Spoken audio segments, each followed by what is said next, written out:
The book of Leviticus, chapter 1. And the Lord called unto Moses, and spake unto him out of the tabernacle of the congregation, saying, Speak unto the children of Israel, and say unto them, If any man of you bring an offering unto the Lord, ye shall bring your offering of the cattle, even of the herd, and of the flock. If his offering be a burnt sacrifice of the herd, let him offer a male without blemish. He shall offer it of his own voluntary will at the door of the tabernacle of the congregation before the Lord. And he shall put his hand upon the head of the burnt offering, and it shall be accepted for him to make atonement for him. And he shall kill the bullock before the Lord, and the priests, Aaron's sons, shall bring the blood, and sprinkle the blood round about upon the altar that is by the door of the tabernacle of the congregation. And he shall flay the burnt offering, and cut it into his pieces. And the sons of Aaron the priests shall put fire upon the altar, and lay the wood in order upon the fire. And the priests, Aaron's sons, shall lay the parts, the head, and the fat, in order upon the wood that is on the fire which is upon the altar. But his inwards and his legs shall he wash in water, and the priests shall burn all on the altar to be a burnt sacrifice, an offering made by fire, of a sweet savour unto the Lord. And if his offering be of the flocks, namely of the sheep or of the goats, for a burnt sacrifice, he shall bring it a male without blemish, and he shall kill it on the side of the altar northward before the Lord, and the priests, Aaron's sons, shall sprinkle his blood round about upon the altar. And he shall cut it into his pieces, with his head and his fat, and the priest shall lay them in order on the wood that is on the fire which is upon the altar. But he shall wash the inwards and the legs with water, and the priest shall bring it all, and burn it upon the altar. It is a burnt sacrifice, an offering made by fire, of a sweet savour unto the Lord. And if the burnt sacrifice for his offering to the Lord be of fowls, then he shall bring his offering of turtle doves or of young pigeons. And the priest shall bring it unto the altar, and wring off his head, and burn it on the altar, and the blood thereof shall be wrung out at the side of the altar. And he shall pluck away his crop with his feathers, and cast it beside the altar on the east part, by the place of the ashes. And he shall cleave it with the wings thereof, but shall not divide it asunder. And the priest shall burn it upon the altar, upon the wood that is upon the fire. It is a burnt sacrifice, an offering made by fire, of a sweet savour unto the Lord.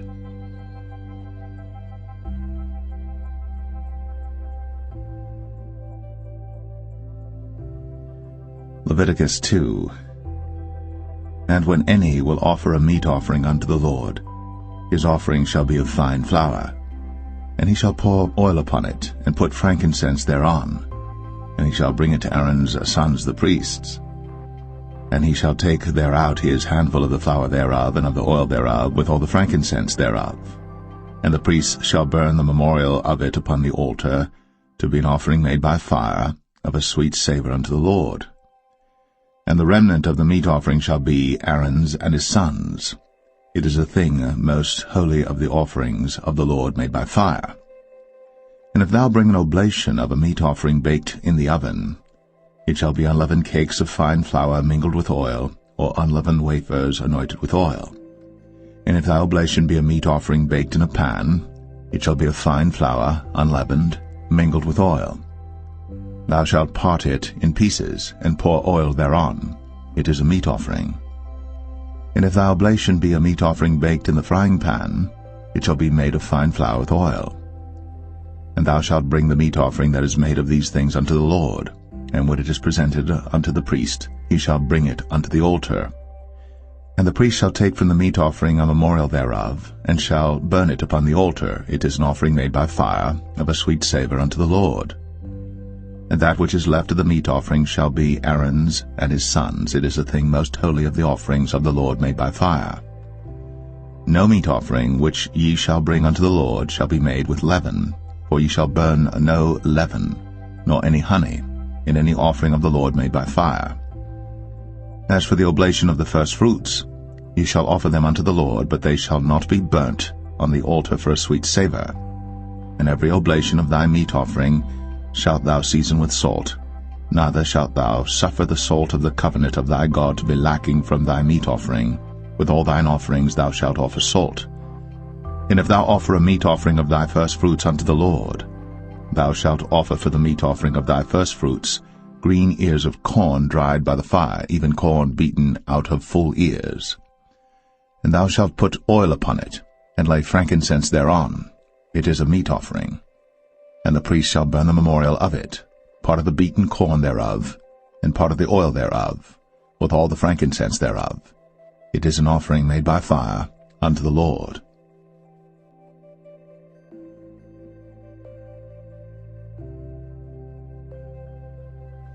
Leviticus 3. And if his oblation be a sacrifice of peace offering, if he offer it of the herd, whether it be a male or female, he shall offer it without blemish before the Lord. And he shall lay his hand upon the head of his offering, and kill it at the door of the tabernacle of the congregation. And Aaron's sons the priests shall sprinkle the blood upon the altar round about. And he shall offer of the sacrifice of the peace offering an offering made by fire unto the Lord, the fat that covereth the inwards, and all the fat that is upon the inwards, and the 2 kidneys and the fat that is on them, which is by the flanks, and the caul above the liver, with the kidneys, it shall he take away. And Aaron's sons shall burn it on the altar upon the burnt sacrifice which is upon the wood that is on the fire. It is an offering made by fire, of a sweet savour unto the Lord. And if his offering for a sacrifice of peace offering unto the Lord be of the flock, male or female, he shall offer it without blemish. If he offer a lamb for his offering, then shall he offer it before the Lord. And he shall lay his hand upon the head of his offering, and kill it before the tabernacle of the congregation. And Aaron's sons shall sprinkle the blood thereof round about upon the altar. And he shall offer of the sacrifice of the peace offering an offering made by fire unto the Lord, the fat thereof, and the whole rump, it shall he take off hard by the backbone, and the fat that covereth the inwards, and all the fat that is upon the inwards, and the 2 kidneys, and the fat that is upon them, which is by the flanks, and the caul above the liver, with the kidneys, it shall he take away. And the priest shall burn it upon the altar. It is the food of the offering made by fire unto the Lord. And if his offering be a goat, then he shall offer it before the Lord. And he shall lay his hand upon the head of it, and kill it before the tabernacle of the congregation. And the sons of Aaron shall sprinkle the blood thereof upon the altar round about. And he shall offer thereof his offering, even an offering made by fire unto the Lord, the fat that covereth the inwards, and all the fat that is upon the inwards, and the 2 kidneys, and the fat that is upon them, which is by the flanks, and the caul above the liver, with the kidneys, it shall he take away. And the priest shall burn them upon the altar. It is the food of the offering made by fire for a sweet savour. All the fat is the Lord's. It shall be a perpetual statute for your generations throughout all your dwellings, that ye eat neither fat nor blood.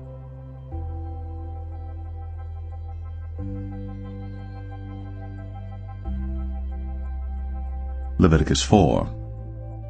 And the Lord spake unto Moses, saying, Speak unto the children of Israel, saying, If a soul shall sin through ignorance against any of the commandments of the Lord, concerning things which ought not to be done, and shall do against any of them, if the priest that is anointed do sin according to the sin of the people, then let him bring for his sin which he hath sinned a young bullock without blemish unto the Lord for a sin offering.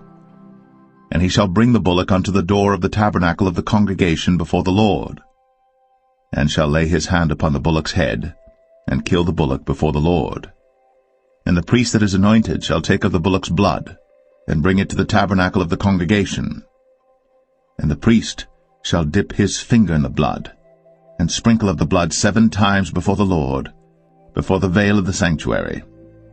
And the priest shall put some of the blood upon the horns of the altar of sweet incense before the Lord, which is in the tabernacle of the congregation, and shall pour all the blood of the bullock at the bottom of the altar of the burnt offering, which is at the door of the tabernacle of the congregation.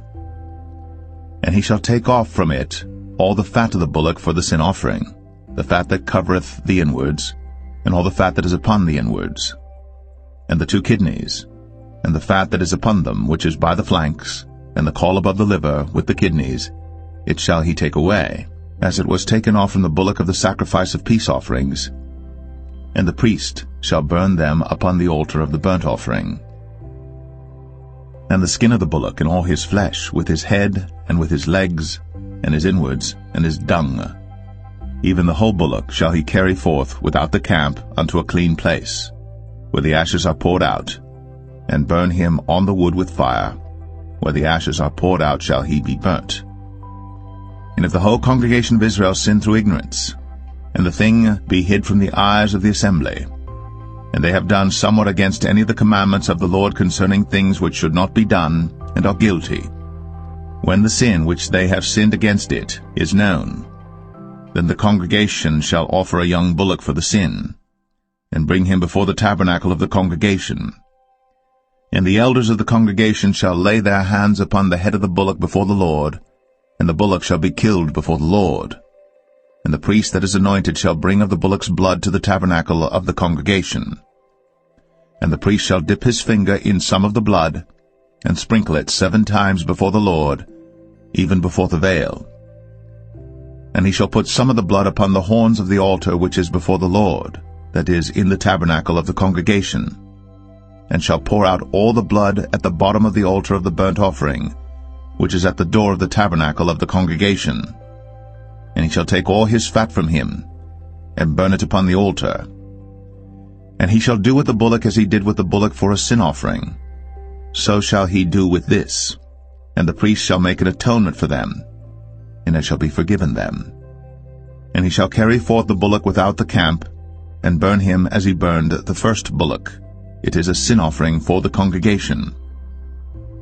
When a ruler hath sinned, and done somewhat through ignorance against any of the commandments of the Lord his God, concerning things which should not be done, and is guilty, or if his sin, wherein he hath sinned, come to his knowledge, he shall bring his offering, a kid of the goats, a male without blemish. And he shall lay his hand upon the head of the goat, and kill it in the place where they killed the burnt offering before the Lord. It is a sin offering. And the priest shall take of the blood of the sin offering with his finger, and put it upon the horns of the altar of burnt offering, and shall pour out his blood at the bottom of the altar of burnt offering. And he shall burn all his fat upon the altar, as the fat of the sacrifice of peace offerings. And the priest shall make an atonement for him as concerning his sin, and it shall be forgiven him. And if any one of the common people sin through ignorance, while he doeth somewhat against any of the commandments of the Lord concerning things which ought not to be done, and be guilty, or if his sin, which he hath sinned, come to his knowledge, then he shall bring his offering, a kid of the goats, a female without blemish, for his sin, which he hath sinned. And he shall lay his hand upon the head of the sin offering, and slay the sin offering in the place of the burnt offering. And the priest shall take of the blood thereof with his finger, and put it upon the horns of the altar of burnt offering, and shall pour out all the blood thereof at the bottom of the altar. And he shall take away all the fat thereof, as the fat is taken away from off the sacrifice of peace offerings. And the priest shall burn it upon the altar for a sweet savour unto the Lord. And the priest shall make an atonement for him, and it shall be forgiven him. And if he bring a lamb for a sin offering, he shall bring it a female without blemish. And he shall lay his hand upon the head of the sin offering, and slay it for a sin offering in the place where they kill the burnt offering. And the priest shall take of the blood of the sin offering with his finger, and put it upon the horns of the altar of burnt offering, and shall pour out all the blood thereof at the bottom of the altar. And he shall take away all the fat thereof, as the fat of the lamb is taken away from the sacrifice of the peace offerings. And the priest shall burn them upon the altar according to the offerings made by fire unto the Lord. And the priest shall make an atonement for his sin that he hath committed, and it shall be forgiven him.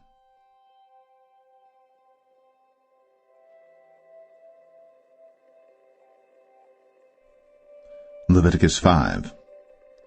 And if a soul sin, and hear the voice of swearing, and is a witness, whether he hath seen or known of it, if he do not utter it, then he shall bear his iniquity. Or if a soul touch any unclean thing, whether it be a carcass of an unclean beast, or a carcass of unclean cattle, or the carcass of unclean creeping things, and if it be hidden from him, he also shall be unclean and guilty. or if he touch the uncleanness of man, whatsoever uncleanness it be that a man shall be defiled withal, and it be hid from him, when he knoweth of it, then he shall be guilty. Or if a soul swear, pronouncing with his lips to do evil, or to do good, whatsoever it be that a man shall pronounce with an oath, and it be hid from him, when he knoweth of it, then he shall be guilty in one of these. And it shall be, when he shall be guilty in one of these things, that he shall confess that he hath sinned in that thing. And he shall bring his trespass offering unto the Lord for his sin which he hath sinned, a female from the flock, a lamb or a kid of the goats, for a sin offering, and the priest shall make an atonement for him concerning his sin. And if he be not able to bring a lamb, then he shall bring for his trespass which he hath committed 2 turtle doves, or 2 young pigeons unto the Lord, one for a sin offering, and the other for a burnt offering. And he shall bring them unto the priest, who shall offer that which is for the sin offering first, and wring off his head from his neck, but shall not divide it asunder. And he shall sprinkle of the blood of the sin offering upon the side of the altar, and the rest of the blood shall be wrung out at the bottom of the altar. It is a sin offering. And he shall offer the second for a burnt offering according to the manner, and the priest shall make an atonement for him for his sin which he hath sinned, and it shall be forgiven him. But if he be not able to bring 2 turtle doves or 2 young pigeons, then he that sinned shall bring for his offering the 10th part of an ephah of fine flour for a sin offering. He shall put no oil upon it, neither shall he put any frankincense thereon, for it is a sin offering. Then shall he bring it to the priest, and the priest shall take his handful of it, even a memorial thereof, and burn it on the altar, according to the offerings made by fire unto the Lord. It is a sin offering. And the priest shall make an atonement for him as touching his sin that he hath sinned in one of these, and it shall be forgiven him. And the remnant shall be the priest's, as a meat offering. And the Lord spake unto Moses, saying, If a soul commit a trespass, and sin through ignorance in the holy things of the Lord, then he shall bring for his trespass unto the Lord a ram without blemish out of the flocks, with thy estimation by shekels of silver, after the shekel of the sanctuary, for a trespass offering. And he shall make amends for the harm that he hath done in the holy thing, and shall add the 5th part thereto, and give it unto the priest. And the priest shall make an atonement for him with the ram of the trespass offering, and it shall be forgiven him. And if a soul sin, and commit any of these things which are forbidden to be done by the commandments of the Lord, though he wist it not, yet is he guilty, and shall bear his iniquity. And he shall bring a ram without blemish out of the flock with thy estimation for a trespass offering unto the priest. And the priest shall make an atonement for him concerning his ignorance wherein he erred and wist it not, and it shall be forgiven him. It is a trespass offering. He hath certainly trespassed against the Lord.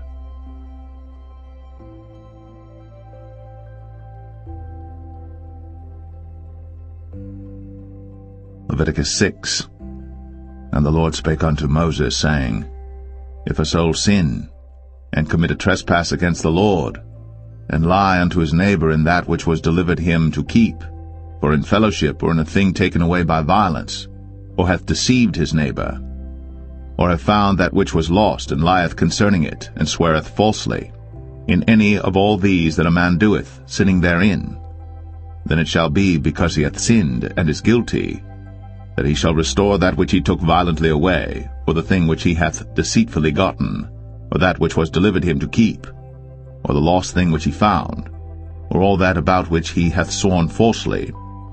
He shall even restore it in the principal, and shall add the 5th part more thereto, and give it unto him to whom it appertaineth in the day of his trespass offering. And he shall bring his trespass offering unto the Lord, a ram without blemish out of the flock, with thy estimation, for a trespass offering unto the priest. And the priest shall make an atonement for him before the Lord, and it shall be forgiven him for anything of all that he hath done in trespassing therein. And the Lord spake unto Moses, saying, Command Aaron and his sons, saying, This is the law of the burnt offering. It is the burnt offering because of the burning upon the altar all night unto the morning, and the fire of the altar shall be burning in it. And the priest shall put on his linen garment, and his linen breeches shall he put upon his flesh, and take up the ashes which the fire hath consumed with the burnt offering on the altar. And he shall put them beside the altar. And he shall put off his garments, and put on other garments, and carry forth the ashes without the camp unto a clean place. And the fire upon the altar shall be burning in it. It shall not be put out. And the priest shall burn wood on it every morning, and lay the burnt offering in order upon it. And he shall burn thereon the fat of the peace offerings. The fire shall ever be burning upon the altar. It shall never go out. And this is the law of the meat offering. The sons of Aaron shall offer it before the Lord, before the altar. And he shall take of it his handful of the flour of the meat offering, and of the oil thereof, and all the frankincense which is upon the meat offering, and shall burn it upon the altar for a sweet savour, even the memorial of it, unto the Lord. And the remainder thereof shall Aaron and his sons eat. With unleavened bread shall it be eaten in the holy place. In the court of the tabernacle of the congregation they shall eat it. It shall not be baked with leaven. I have given it unto them for their portion of my offerings made by fire. It is most holy, as is the sin offering, and as the trespass offering. All the males among the children of Aaron shall eat of it. It shall be a statute forever in your generations concerning the offerings of the Lord made by fire. Every one that toucheth them shall be holy.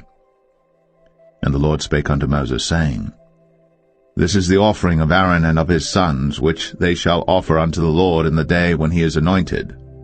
The 10th part of an ephah of fine flour for a meat offering perpetual, half of it in the morning, and half thereof at night. In a pan it shall be made with oil, and when it is baked, thou shalt bring it in. And the baked pieces of the meat offering shalt thou offer for a sweet savour unto the Lord. And the priest of his sons that is anointed in his stead shall offer it. It is a statute forever unto the Lord. It shall be wholly burnt. For every meat offering for the priest shall be wholly burnt. It shall not be eaten. And the Lord spake unto Moses, saying, Speak unto Aaron and to his sons, saying, This is the law of the sin offering. In the place where the burnt offering is killed shall the sin offering be killed before the Lord. It is most holy. The priest that offereth it for sin shall eat it. In the holy place shall it be eaten, in the court of the tabernacle of the congregation. Whatsoever shall touch the flesh thereof shall be holy. And when there is sprinkled of the blood thereof upon any garment, thou shalt wash that whereon it was sprinkled in the holy place. But the earthen vessel wherein it is sodden shall be broken, and if it be sodden in a brazen pot, it shall be both scoured and rinsed in water. All the males among the priests shall eat thereof. It is most holy. And no sin offering whereof any of the blood is brought into the tabernacle of the congregation to reconcile with all in the holy place shall be eaten. It shall be burnt in the fire.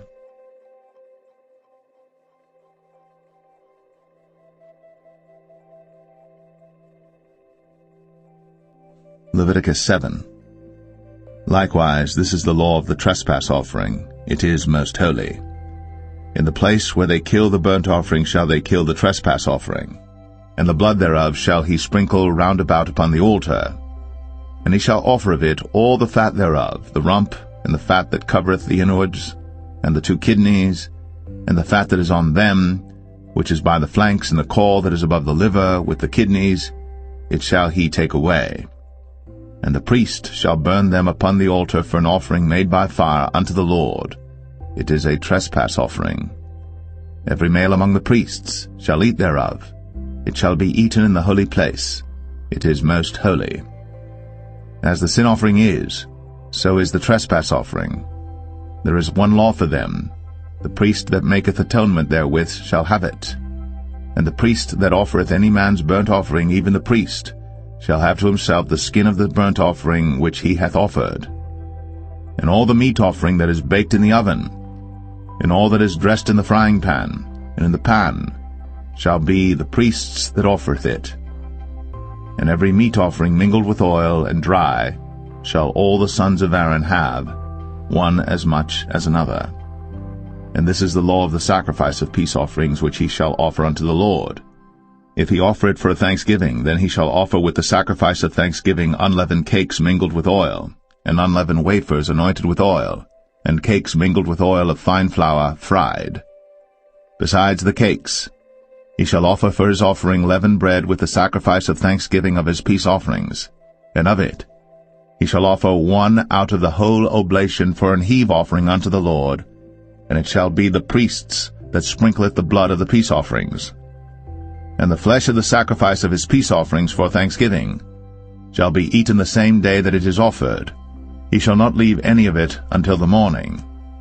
But if the sacrifice of his offering be a vow or a voluntary offering, it shall be eaten the same day that he offereth his sacrifice, and on the morrow also the remainder of it shall be eaten. But the remainder of the flesh of the sacrifice on the third day shall be burnt with fire. And if any of the flesh of the sacrifice of his peace offerings be eaten at all on the third day, it shall not be accepted, neither shall it be imputed unto him that offereth it. It shall be an abomination, and the soul that eateth of it shall bear his iniquity. And the flesh that toucheth any unclean thing shall not be eaten, it shall be burnt with fire. And as for the flesh, all that be clean shall eat thereof. But the soul that eateth of the flesh of the sacrifice of peace offerings that pertain unto the Lord, having his uncleanness upon him, even that soul shall be cut off from his people. Moreover, the soul that shall touch any unclean thing, as the uncleanness of man, or any unclean beast, or any abominable unclean thing, and eat of the flesh of the sacrifice of peace offerings, which pertain unto the Lord, even that soul shall be cut off from his people. And the Lord spake unto Moses, saying, Speak unto the children of Israel, saying, Ye shall eat no manner of fat, of ox, or of sheep, or of goat, and the fat of the beast that dieth of itself, and the fat of that which is torn with beasts, may be used in any other use. But ye shall in no wise eat of it. For whosoever eateth the fat of the beast, of which men offer an offering made by fire unto the Lord, even the soul that eateth it shall be cut off from his people. Moreover, ye shall eat no manner of blood, whether it be of fowl or of beast, in any of your dwellings. Whatsoever soul it be that eateth any manner of blood, even that soul shall be cut off from his people. And the Lord spake unto Moses, saying, Speak unto the children of Israel, saying, He that offereth the sacrifice of his peace offerings unto the Lord shall bring his oblation unto the Lord of the sacrifice of his peace offerings. His own hands shall bring the offerings of the Lord made by fire, the fat with the breast. It shall he bring, that the breast may be waved for a wave offering before the Lord. And the priest shall burn the fat upon the altar, but the breast shall be Aaron's and his sons'.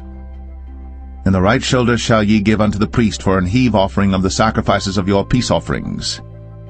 He among the sons of Aaron that offereth the blood of the peace offerings, and the fat, shall have the right shoulder for his part.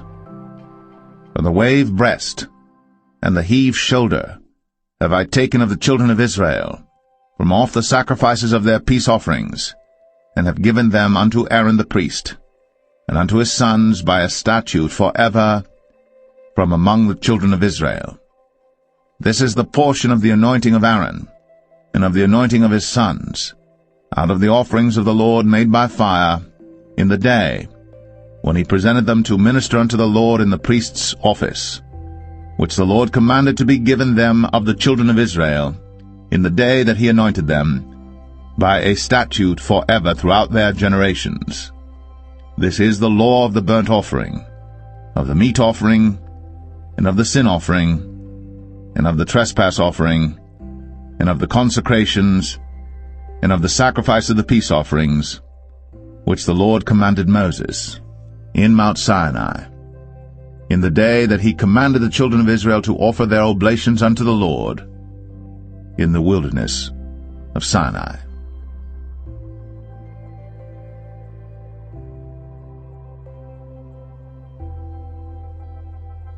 Leviticus 8. And the Lord spake unto Moses, saying, Take Aaron and his sons with him, and the garments and the anointing oil, and a bullock for the sin offering, and 2 rams, and a basket of unleavened bread. And gather thou all the congregation together unto the door of the tabernacle of the congregation. And Moses did as the Lord commanded him. And the assembly was gathered together unto the door of the tabernacle of the congregation. And Moses said unto the congregation, This is the thing which the Lord commanded to be done. And Moses brought Aaron and his sons, and washed them with water. And he put upon him the coat, and girded him with the girdle, and clothed him with the robe, and put the ephod upon him. And he girded him with the curious girdle of the ephod, and bound it unto him therewith. And he put the breastplate upon him. Also he put in the breastplate the Urim and the Thummim. And he put the mitre upon his head. Also upon the mitre, even upon his forefront, did he put the golden plate, the holy crown, as the Lord commanded Moses.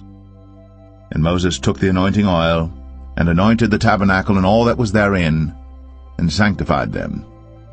And he sprinkled thereof upon the altar 7 times, and anointed the altar and all his vessels, both the laver and his foot, to sanctify them. And he poured of the anointing oil upon Aaron's head, and anointed him, to sanctify him. And Moses brought Aaron's sons, and put coats upon them, and girded them with girdles, and put bonnets upon them, as the Lord commanded Moses. And he brought the bullock for the sin offering, and Aaron and his sons laid their hands upon the head of the bullock for the sin offering, and he slew it. And Moses took the blood, and put it upon the horns of the altar round about with his finger, and purified the altar, and poured the blood at the bottom of the altar, and sanctified it, to make reconciliation upon it. And he took all the fat that was upon the inwards, and the caul above the liver, and the 2 kidneys, and their fat, and Moses burned it upon the altar. But the bullock and his hide, his flesh and his dung, he burnt with fire without the camp, as the Lord commanded Moses. And he brought the ram for the burnt offering, and Aaron and his sons laid their hands upon the head of the ram, and he killed it. And Moses sprinkled the blood upon the altar round about, and he cut the ram into pieces. And Moses burnt the head, and the pieces, and the fat, and he washed the inwards and the legs in water. And Moses burnt the whole ram upon the altar. It was a burnt sacrifice for a sweet savour, and an offering made by fire unto the Lord, as the Lord commanded Moses. And he brought the other ram, the ram of consecration. And Aaron and his sons laid their hands upon the head of the ram, and he slew it. And Moses took of the blood of it, and put it upon the tip of Aaron's right ear, and upon the thumb of his right hand, and upon the great toe of his right foot. And he brought Aaron's sons, and Moses put of the blood upon the tip of their right ear, and upon the thumbs of their right hands, and upon the great toes of their right feet. And Moses sprinkled the blood upon the altar round about. And he took the fat, and the rump, and all the fat that was upon the inwards, and the caul above the liver, and the 2 kidneys and their fat, and the right shoulder. And out of the basket of unleavened bread that was before the Lord, he took 1 unleavened cake, and a cake of oiled bread, and 1 wafer, and put them on the fat, and upon the right shoulder. And he put all upon Aaron's hands, and upon his sons' hands, and waved them for a wave offering before the Lord. And Moses took them from off their hands, and burnt them on the altar upon the burnt offering. They were consecrations for a sweet savour. It is an offering made by fire unto the Lord.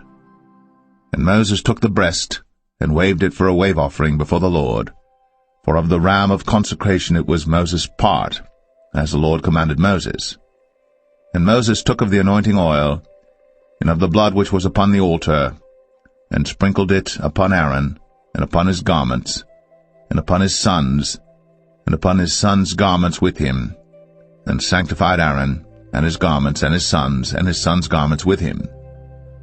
And Moses said unto Aaron and to his sons, Boil the flesh at the door of the tabernacle of the congregation, and there eat it with the bread that is in the basket of consecrations, as I commanded, saying, Aaron and his sons shall eat it. and that which remaineth of the flesh and of the bread shall ye burn with fire. And ye shall not go out of the door of the tabernacle of the congregation in 7 days, until the days of your consecration be at an end. For 7 days shall he consecrate you. As he hath done this day, so the Lord hath commanded to do, to make an atonement for you. Therefore shall ye abide at the door of the tabernacle of the congregation day and night 7 days, and keep the charge of the Lord, that ye die not, for so I am commanded. So Aaron and his sons did all things which the Lord commanded by the hand of Moses.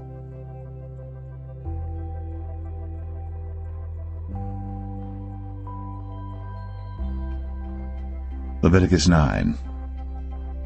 And it came to pass on the 8th day that Moses called Aaron and his sons and the elders of Israel.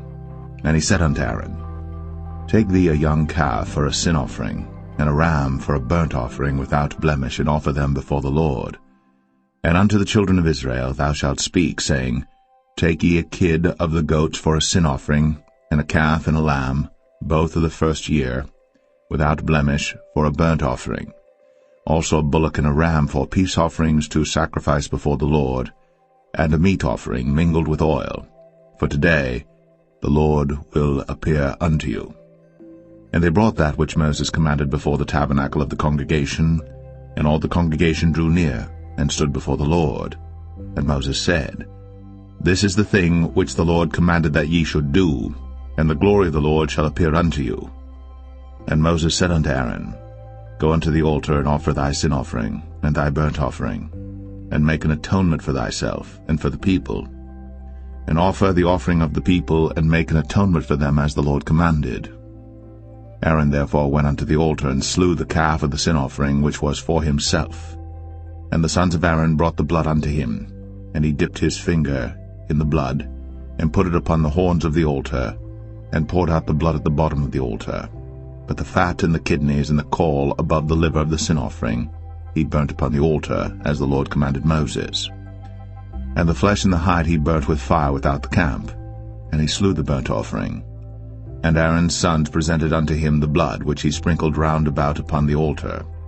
And they presented the burnt offering unto him, with the pieces thereof, and the head, and he burnt them upon the altar. And he did wash the inwards and the legs, and burnt them upon the burnt offering on the altar. And he brought the people's offering, and took the goat which was the sin offering for the people, and slew it, and offered it for sin as the first. And he brought the burnt offering, and offered it according to the manner. And he brought the meat offering, and took an handful thereof, and burnt it upon the altar, beside the burnt sacrifice of the morning. He slew also the bullock and the ram for a sacrifice of peace offerings, which was for the people. And Aaron's sons presented unto him the blood which he sprinkled upon the altar round about. And the fat of the bullock and of the ram, the rump, and that which covereth the inwards, and the kidneys, and the caul above the liver. And they put the fat upon the breasts, and he burnt the fat upon the altar. And the breasts and the right shoulder Aaron waved for a wave offering before the Lord, as Moses commanded. And Aaron lifted up his hand toward the people, and blessed them, and came down from offering of the sin offering, and the burnt offering, and peace offerings. And Moses and Aaron went into the tabernacle of the congregation, and came out, and blessed the people. And the glory of the Lord appeared unto all the people. And there came a fire out from before the Lord, and consumed upon the altar the burnt offering and the fat, which when all the people saw, they shouted, and fell on their faces.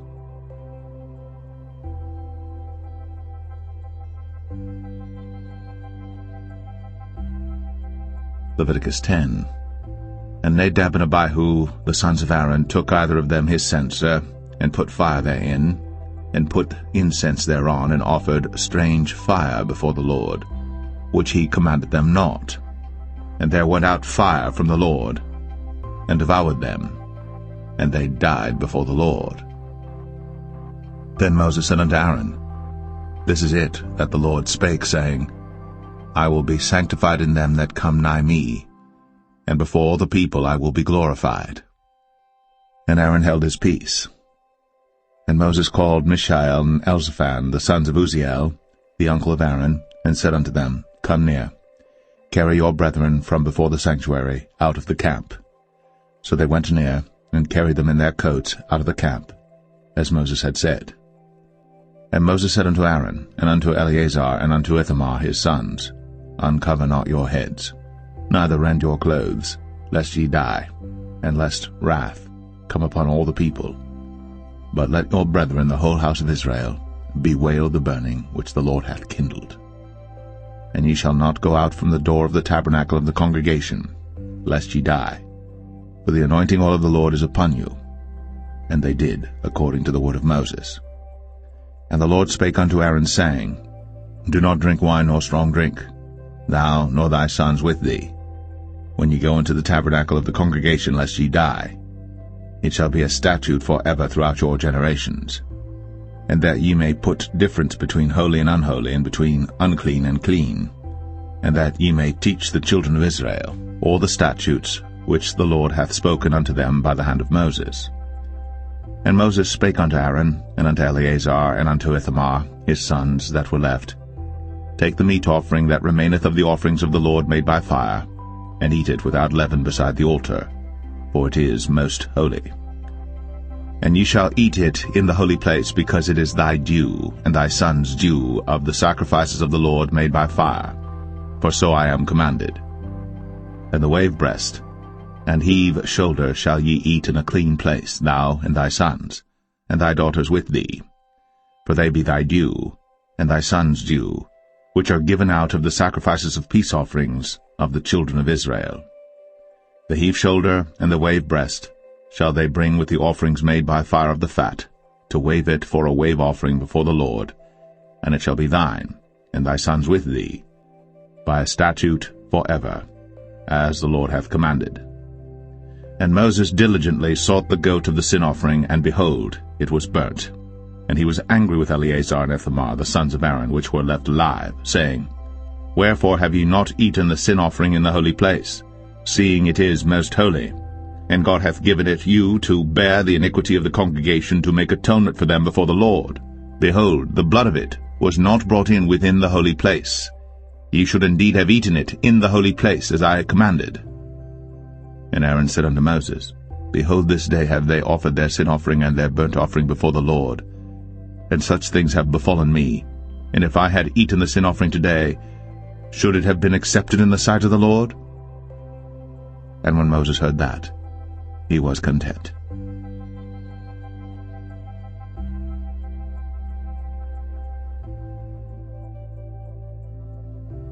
Leviticus 11. And the Lord spake unto Moses and to Aaron, saying unto them, Speak unto the children of Israel, saying, These are the beasts, which ye shall eat among all the beasts that are on the earth. Whatsoever parteth the hoof, and is cloven-footed, and cheweth the cud, among the beasts, that shall ye eat. Nevertheless, these shall ye not eat of them that chew the cud, or of them that divide the hoof. As the camel, because he cheweth the cud, but divideth not the hoof, he is unclean unto you. And the coney, because he cheweth the cud, but divideth not the hoof, he is unclean unto you. And the hare, because he cheweth the cud, but divideth not the hoof, he is unclean unto you. And the swine, though he divide the hoof, and be cloven-footed, yet he cheweth not the cud, he is unclean to you. Of their flesh shall ye not eat, and their carcass shall ye not touch, they are unclean to you. These shall ye eat of all that are in the waters. Whatsoever hath fins and scales in the waters, in the seas, and in the rivers, them shall ye eat. And all that have not fins and scales in the seas, and in the rivers, of all that move in the waters, and of any living thing which is in the waters, they shall be an abomination unto you. They shall be even an abomination unto you. Ye shall not eat of their flesh, but ye shall have their carcasses in abomination. Whatsoever hath no fins nor scales in the waters, that shall be an abomination unto you. And these are they which ye shall have in abomination among the fowls. They shall not be eaten. They are an abomination, the eagle, and the ossifrage, and the osprey, and the vulture, and the kite after his kind, every raven after his kind, and the owl, and the nighthawk, and the cuckoo, and the hawk after his kind, and the little owl, and the cormorant, and the great owl, and the swan, and the pelican, and the gyre eagle, and the stork, the heron after her kind, and the lapwing, and the bat. All fowls that creep, going upon all four, shall be an abomination unto you. Yet these may ye eat of every flying creeping thing that goeth upon all four, which have legs above their feet, to leap withal upon the earth. Even these of them ye may eat, the locust after his kind, and the bald locust after his kind, and the beetle after his kind, and the grasshopper after his kind. But all other flying creeping things which have 4 feet shall be an abomination unto you, and for these ye shall be unclean. Whosoever toucheth the carcass of them shall be unclean until the even. And whosoever beareth aught of the carcass of them shall wash his clothes, and be unclean until the even. The carcasses of every beast which divideth the hoof, and is not cloven-footed, nor cheweth the cud, are unclean unto you. Every one that toucheth them shall be unclean. And whatsoever goeth upon his paws among all manner of beasts that go on all four, those are unclean unto you. Whoso toucheth their carcass shall be unclean until the even. And he that beareth the carcass of them shall wash his clothes, and be unclean until the even. They are unclean unto you. These also shall be unclean unto you among the creeping things that creep upon the earth, the weasel, and the mouse, and the tortoise after his kind, and the ferret, and the chameleon, and the lizard, and the snail, and the mole. These are unclean to you among all that creep. Whosoever doth touch them, when they be dead, shall be unclean until the even. And upon whatsoever any of them, when they are dead, doth fall, it shall be unclean, whether it be any vessel of wood, or raiment, or skin, or sack, whatsoever vessel it be, wherein any work is done, it must be put into water, and it shall be unclean until the even. So it shall be cleansed. And every earthen vessel, whereinto any of them falleth, whatsoever is in it shall be unclean, and ye shall break it. Of all meat which may be eaten, that on which such water cometh shall be unclean, and all drink that may be drunk in every such vessel shall be unclean. And everything whereupon any part of their carcass falleth shall be unclean, whether it be oven, or ranges, or pots, they shall be broken down, for they are unclean, and shall be unclean unto you. Nevertheless a fountain or pit wherein there is plenty of water shall be clean, but that which toucheth their carcass shall be unclean. And if any part of their carcass fall upon any sowing seed which is to be sown, it shall be clean. But if any water be put upon the seed, and any part of their carcass fall thereon, it shall be unclean unto you. And if any beast of which ye may eat die, he that toucheth the carcass thereof shall be unclean until the even. And he that eateth of the carcass of it shall wash his clothes, and be unclean until the even. He also that beareth the carcass of it shall wash his clothes, and be unclean until the even. And every creeping thing that creepeth upon the earth shall be an abomination, it shall not be eaten. Whatsoever goeth upon the belly, and whatsoever goeth upon all four, or whatsoever hath more feet among all creeping things that creep upon the earth, them ye shall not eat, for they are an abomination. Ye shall not make yourselves abominable with any creeping thing that creepeth, neither shall ye make yourselves unclean with them, that ye should be defiled thereby. For I am the Lord your God. Ye shall therefore sanctify yourselves, and ye shall be holy, for I am holy. Neither shall ye defile yourselves with any manner of creeping thing that creepeth upon the earth. For I am the Lord that bringeth you up out of the land of Egypt, to be your God. Ye shall therefore be holy, for I am holy. This is the law of the beasts, and of the fowl, and of every living creature that moveth in the waters, and of every creature that creepeth upon the earth, to make a difference between the unclean and the clean, and between the beast that may be eaten, and the beast that may not be eaten.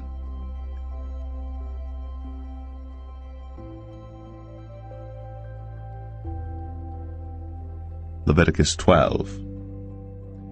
And the Lord spake unto Moses, saying, Speak unto the children of Israel, saying, If a woman have conceived seed, and born a man-child, then she shall be unclean 7 days, according to the days of the separation for her infirmity shall she be unclean.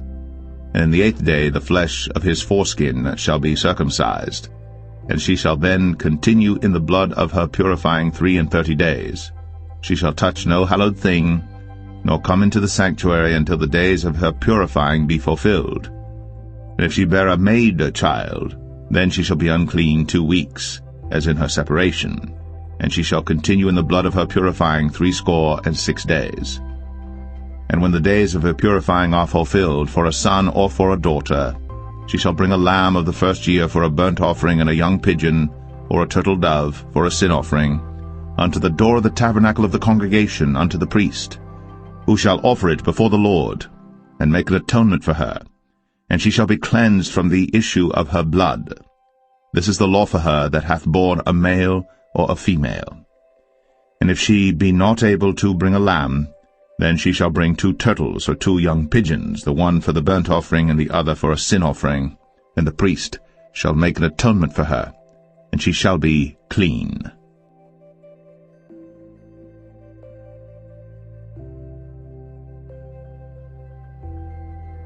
Leviticus 13.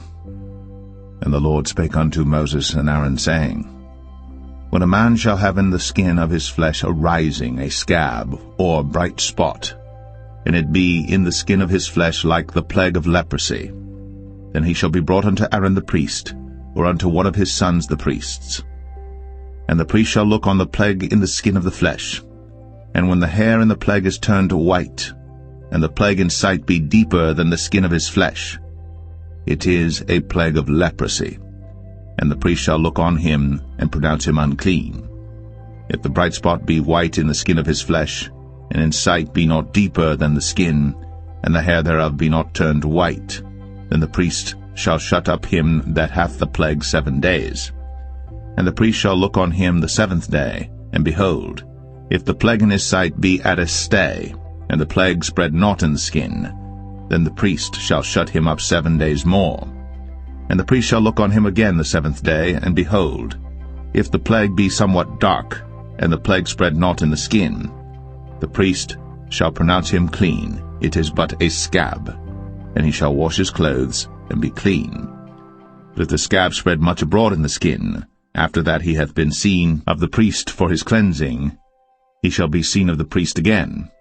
And if the priest see that, behold, the scab spreadeth in the skin, then the priest shall pronounce him unclean. It is a leprosy. When the plague of leprosy is in a man, then he shall be brought unto the priest.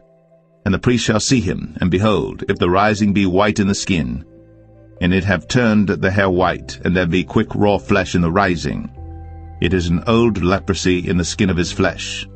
And the priest shall pronounce him unclean, and shall not shut him up, for he is unclean.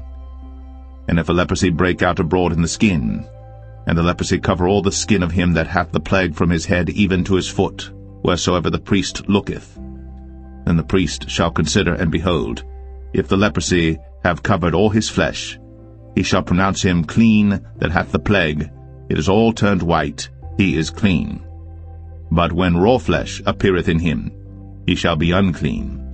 And the priest shall see the raw flesh, and pronounce him to be unclean. For the raw flesh is unclean, it is a leprosy. Or if the raw flesh turn again, and be changed unto white, he shall come unto the priest.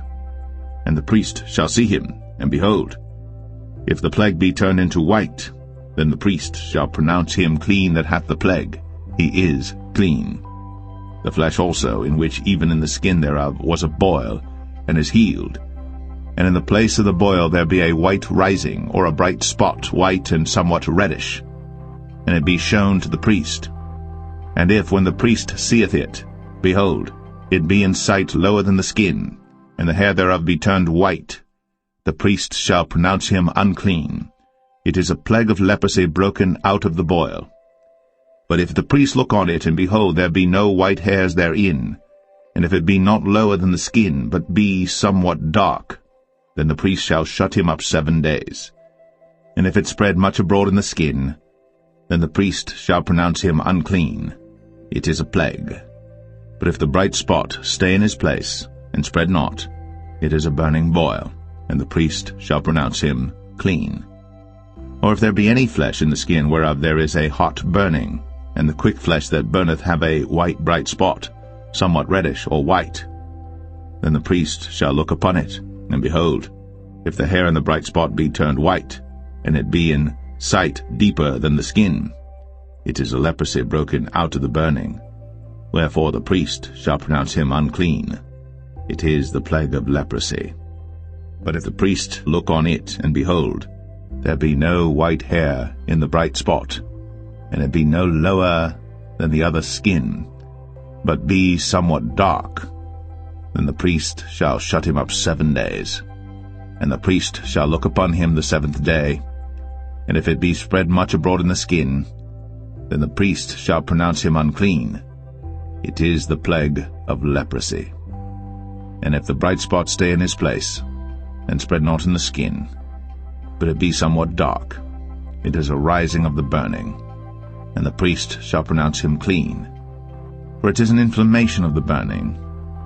If a man or woman have a plague upon the head or the beard, then the priest shall see the plague, and behold, if it be in sight deeper than the skin, and there be in it a yellow thin hair, then the priest shall pronounce him unclean. It is a dry scall, even a leprosy upon the head or beard.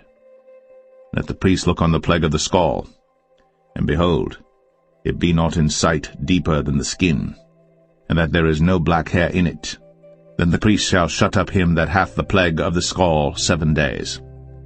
And in the 7th day the priest shall look on the plague, and behold, if the scall spread not, and there be in it no yellow hair, and the scall be not in sight deeper than the skin, he shall be shaven, but the scall shall he not shave, and the priest shall shut up him that hath the scall 7 days more. And in the 7th day the priest shall look on the scall, and behold, if the scall be not spread in the skin, nor be in sight deeper than the skin, then the priest shall pronounce him clean, and he shall wash his clothes, and be clean. But if the scall spread much in the skin after his cleansing, then the priest shall look on him, and behold, if the scall be spread in the skin, the priest shall not seek for yellow hair, he is unclean.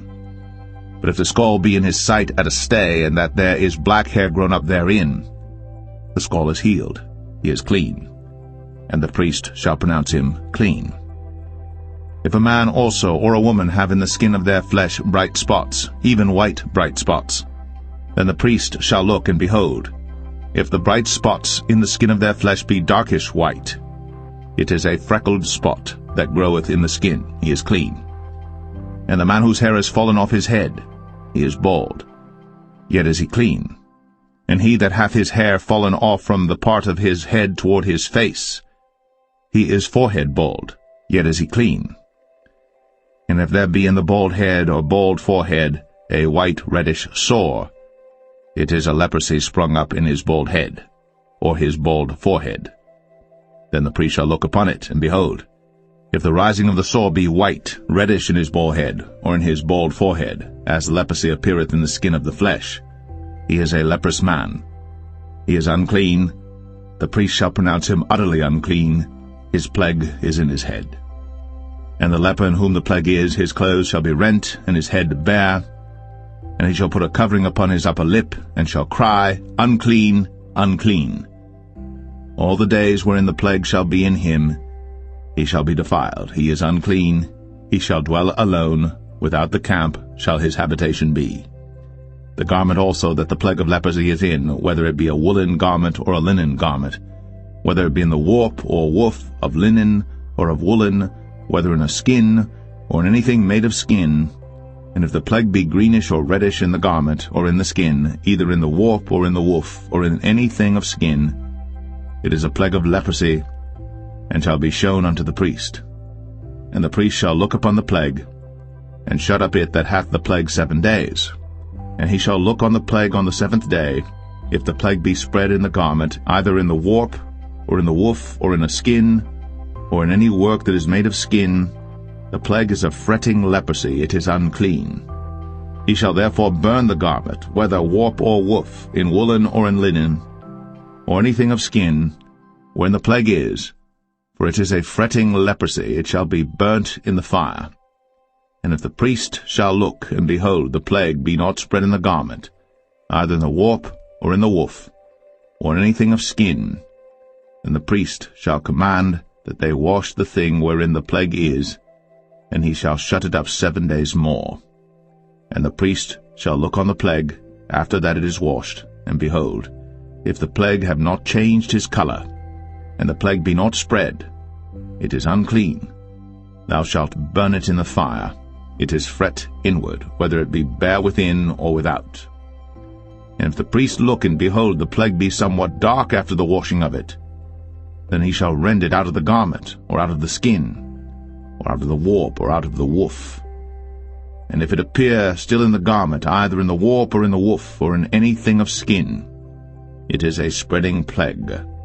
Thou shalt burn that wherein the plague is with fire. And the garment, either warp or woof, or whatsoever thing of skin it be, which thou shalt wash, if the plague be departed from them, then it shall be washed the second time, and shall be clean. This is the law of the plague of leprosy in a garment of woolen or linen, either in the warp or woof, or anything of skins, to pronounce it clean, or to pronounce it unclean.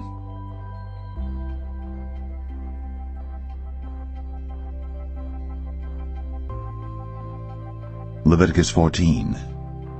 And the Lord spake unto Moses, saying, This shall be the law of the leper in the day of his cleansing. He shall be brought unto the priest. And the priest shall go forth out of the camp, and the priest shall look, and behold, if the plague of leprosy be healed in the leper, then shall the priest command to take for him that is to be cleansed 2 birds alive and clean, and cedar wood, and scarlet and hyssop. And the priest shall command that one of the birds be killed in an earthen vessel over running water. As for the living bird, he shall take it, and the cedar wood, and the scarlet, and the hyssop, and shall dip them and the living bird in the blood of the bird that was killed over the running water. And he shall sprinkle upon him that is to be cleansed from the leprosy 7 times, and shall pronounce him clean, and shall let the living bird loose into the open field. And he that is to be cleansed shall wash his clothes, and shave off all his hair, and wash himself in water, that he may be clean. And after that he shall come into the camp, and shall tarry abroad out of his tent 7 days. But it shall be on the 7th day that he shall shave all his hair off his head, and his beard, and his eyebrows, even all his hair he shall shave off. And he shall wash his clothes. Also he shall wash his flesh in water, and he shall be clean.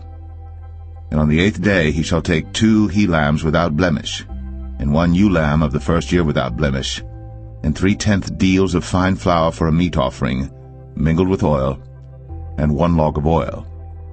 And the priest that maketh him clean shall present the man that is to be made clean, and those things before the Lord, at the door of the tabernacle of the congregation. And the priest shall take 1 he-lamb, and offer him for a trespass offering, and the log of oil, and wave them for a wave offering before the Lord. And he shall slay the lamb in the place where he shall kill the sin offering and the burnt offering in the holy place. For as the sin offering is the priest's, so is the trespass offering. It is most holy. And the priest shall take some of the blood of the trespass offering, and the priest shall put it upon the tip of the right ear of him that is to be cleansed, and upon the thumb of his right hand, and upon the great toe of his right foot. And the priest shall take some of the log of oil, and pour it into the palm of his own left hand. And the priest shall dip his right finger in the oil that is in his left hand, and shall sprinkle of the oil with his finger 7 times before the Lord. And of the rest of the oil that is in his hand shall the priest put upon the tip of the right ear of him that is to be cleansed, and upon the thumb of his right hand, and upon the great toe of his right foot, upon the blood of the trespass offering. And the remnant of the oil that is in the priest's hand he shall pour upon the head of him that is to be cleansed, and the priest shall make an atonement for him before the Lord. And the priest shall offer the sin offering, and make an atonement for him that is to be cleansed from his uncleanness. And afterward he shall kill the burnt offering. And the priest shall offer the burnt offering and the meat offering upon the altar. And the priest shall make an atonement for him, and he shall be clean. And if he be poor, and cannot get so much, then he shall take 1 lamb for a trespass offering to be waved, to make an atonement for him, and 1/10 deal of fine flour mingled with oil for a meat offering, and a log of oil, and 2 turtle doves, or 2 young pigeons, such as he is able to get, and the one shall be a sin offering, and the other a burnt offering. And he shall bring them on the 8th day for his cleansing unto the priest, unto the door of the tabernacle of the congregation before the Lord. And the priest shall take the lamb of the trespass offering, and the log of oil, and the priest shall wave them for a wave offering before the Lord. And he shall kill the lamb of the trespass offering, and the priest shall take some of the blood of the trespass offering, and put it upon the tip of the right ear of him that is to be cleansed, and upon the thumb of his right hand, and upon the great toe of his right foot. And the priest shall pour of the oil into the palm of his own left hand. And the priest shall sprinkle with his right finger some of the oil that is in his left hand 7 times before the Lord. And the priest shall put of the oil that is in his hand upon the tip of the right ear of him that is to be cleansed, and upon the thumb of his right hand, and upon the great toe of his right foot, upon the place of the blood of the trespass offering. And the rest of the oil that is in the priest's hand he shall put upon the head of him that is to be cleansed, to make an atonement for him before the Lord. And he shall offer the one of the turtle doves, or of the young pigeons, such as he can get, even such as he is able to get, the one for a sin offering, and the other for a burnt offering with the meat offering. And the priest shall make an atonement for him that is to be cleansed before the Lord. This is the law of him in whom is the plague of leprosy, whose hand is not able to get that which pertaineth to his cleansing. And the Lord spake unto Moses and unto Aaron, saying, When ye be come into the land of Canaan, which I give to you for a possession, and I put the plague of leprosy in a house of the land of your possession, and he that owneth the house shall come and tell the priest, saying, It seemeth to me there is as it were a plague in the house. Then the priest shall command that they empty the house before the priests go into it to see the plague, that all that is in the house be not made unclean. And afterward the priest shall go in to see the house.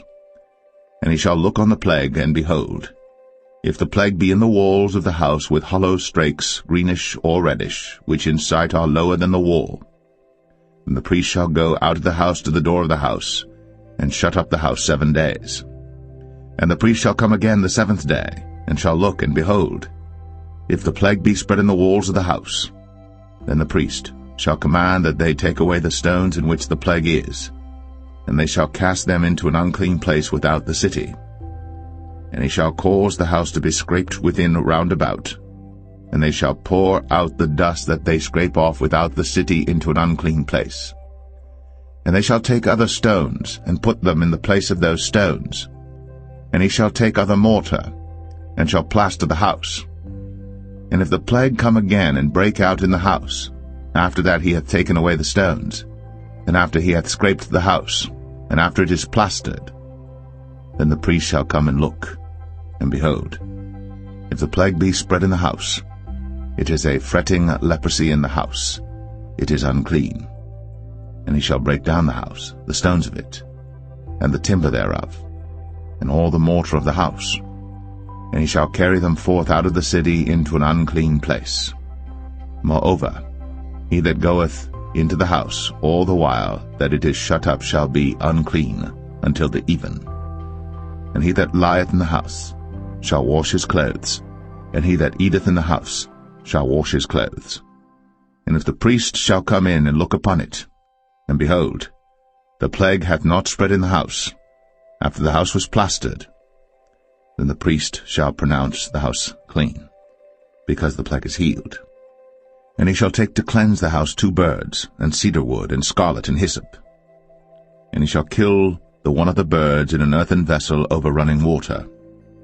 And he shall take the cedar wood, and the hyssop, and the scarlet, and the living bird, and dip them in the blood of the slain bird, and in the running water, and sprinkle the house 7 times. And he shall cleanse the house with the blood of the bird, and with the running water, and with the living bird, and with the cedar wood, and with the hyssop, and with the scarlet. But he shall let go the living bird out of the city into the open fields, and make an atonement for the house, and it shall be clean. This is the law for all manner of plague of leprosy and scall, and for the leprosy of a garment and of a house, and for a rising, and for a scab, and for a bright spot, to teach when it is unclean, and when it is clean. This is the law of leprosy.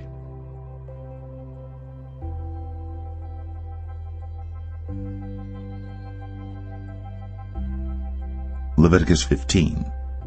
And the Lord spake unto Moses and to Aaron, saying, Speak unto the children of Israel, and say unto them, When any man hath a running issue out of his flesh, because of his issue he is unclean.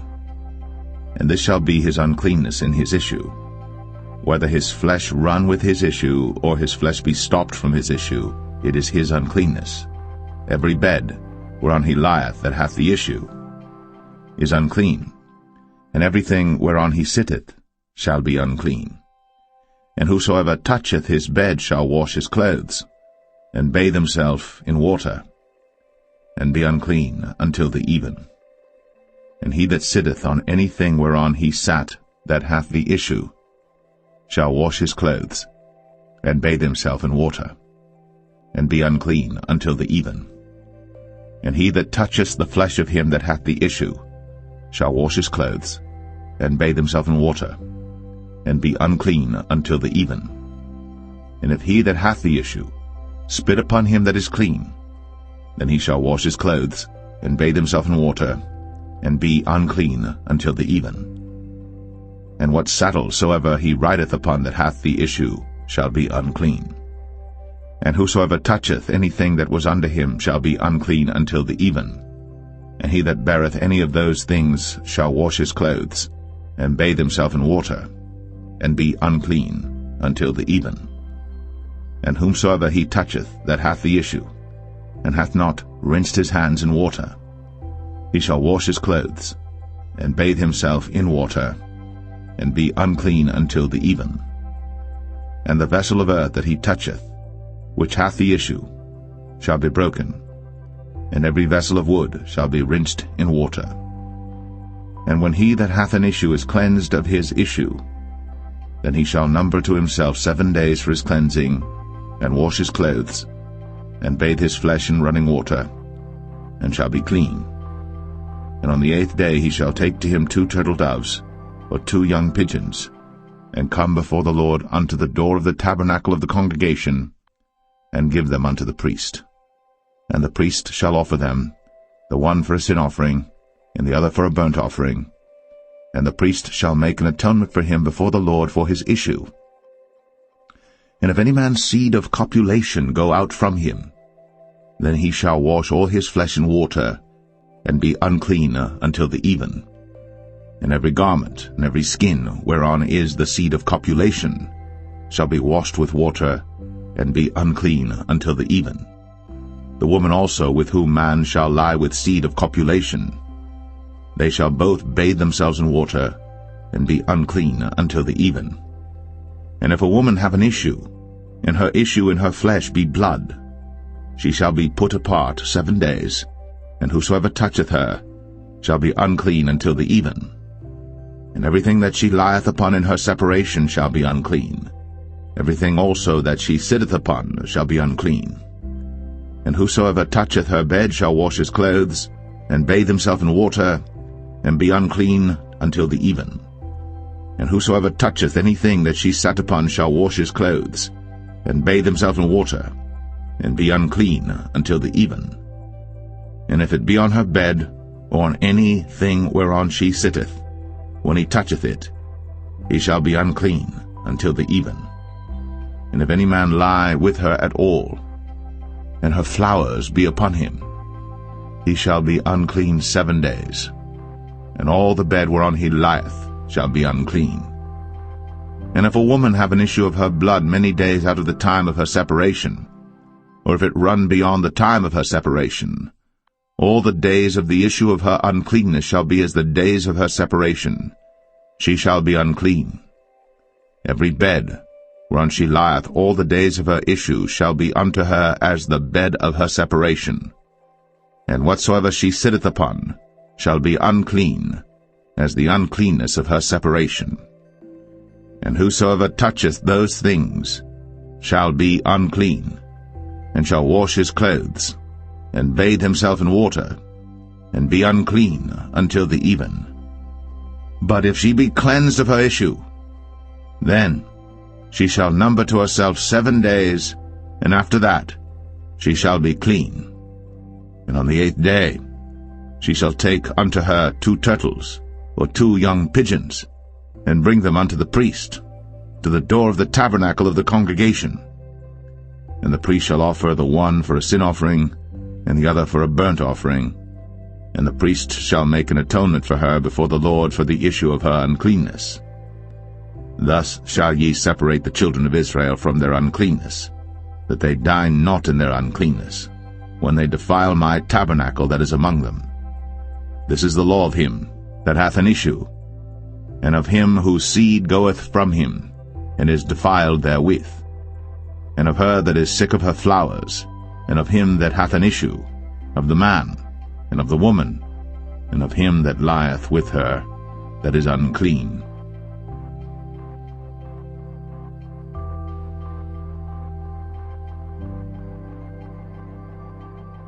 Leviticus 16. And the Lord spake unto Moses after the death of the 2 sons of Aaron, when they offered before the Lord and died. And the Lord said unto Moses, Speak unto Aaron thy brother, that he come not at all times into the holy place within the veil before the mercy seat, which is upon the ark, that he die not.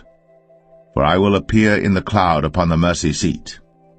Thus shall Aaron come into the holy place with a young bullock for a sin offering, and a ram for a burnt offering. He shall put on the holy linen coat, and he shall have the linen breeches upon his flesh, and shall be girded with a linen girdle, and with the linen mitre shall he be attired. These are holy garments. Therefore shall he wash his flesh in water, and so put them on. And he shall take of the congregation of the children of Israel 2 kids of the goats for a sin offering, and 1 ram for a burnt offering. And Aaron shall offer his bullock of the sin offering which is for himself, and make an atonement for himself and for his house. And he shall take the 2 goats and present them before the Lord at the door of the tabernacle of the congregation. And Aaron shall cast lots upon the 2 goats, 1 lot for the Lord, and the other lot for the scapegoat. And Aaron shall bring the goat upon which the Lord's lot fell, and offer him for a sin offering.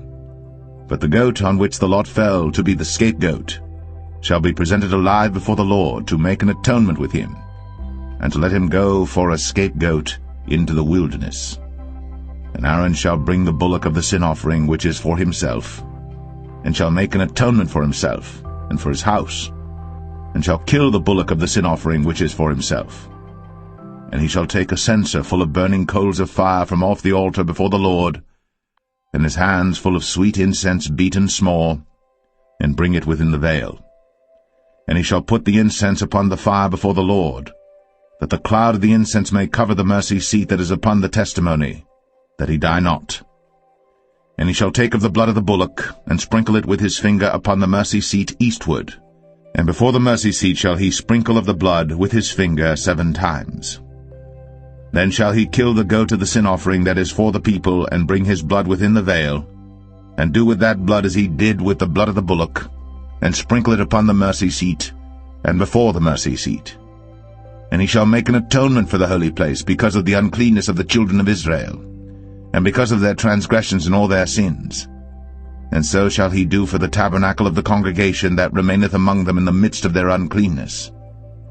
And there shall be no man in the tabernacle of the congregation when he goeth in to make an atonement in the holy place, until he come out, and have made an atonement for himself, and for his household, and for all the congregation of Israel. And he shall go out unto the altar that is before the Lord, and make an atonement for it, and shall take of the blood of the bullock, and of the blood of the goat, and put it upon the horns of the altar round about. And he shall sprinkle of the blood upon it with his finger 7 times, and cleanse it, and hallow it from the uncleanness of the children of Israel. And when he hath made an end of reconciling the holy place, and the tabernacle of the congregation, and the altar, he shall bring the live goat. And Aaron shall lay both his hands upon the head of the live goat, and confess over him all the iniquities of the children of Israel, and all their transgressions and all their sins, putting them upon the head of the goat, and shall send him away by the hand of a fit man into the wilderness. And the goat shall bear upon him all their iniquities unto a land not inhabited. And he shall let go the goat in the wilderness. And Aaron shall come into the tabernacle of the congregation, and shall put off the linen garments, which he put on when he went into the holy place, and shall leave them there. And he shall wash his flesh with water in the holy place, and put on his garments, and come forth, and offer his burnt offering, and the burnt offering of the people, and make an atonement for himself and for the people. And the fat of the sin offering shall he burn upon the altar. And he that let go the goat for the scapegoat shall wash his clothes, and bathe his flesh in water, and afterward come into the camp. And the bullock for the sin offering, and the goat for the sin offering, whose blood was brought in to make atonement in the holy place, shall one carry forth without the camp, and they shall burn in the fire their skins, and their flesh, and their dung. And he that burneth them shall wash his clothes, and bathe his flesh in water, and afterward he shall come into the camp. And this shall be a statute for ever unto you, that in the 7th month, on the 10th day of the month, ye shall afflict your souls, and do no work at all, whether it be one of your own country or a stranger that sojourneth among you. For on that day shall the priest make an atonement for you, to cleanse you, that ye may be clean from all your sins before the Lord. It shall be a Sabbath of rest unto you, and ye shall afflict your souls, by a statute for ever. And the priest, whom he shall anoint, and whom he shall consecrate to minister in the priest's office in his father's stead, shall make the atonement, and shall put on the linen clothes, even the holy garments. And he shall make an atonement for the holy sanctuary, and he shall make an atonement for the tabernacle of the congregation, and for the altar. And he shall make an atonement for the priests, and for all the people of the congregation. And this shall be an everlasting statute unto you, to make an atonement for the children of Israel, for all their sins once a year. And he did, as the Lord commanded Moses.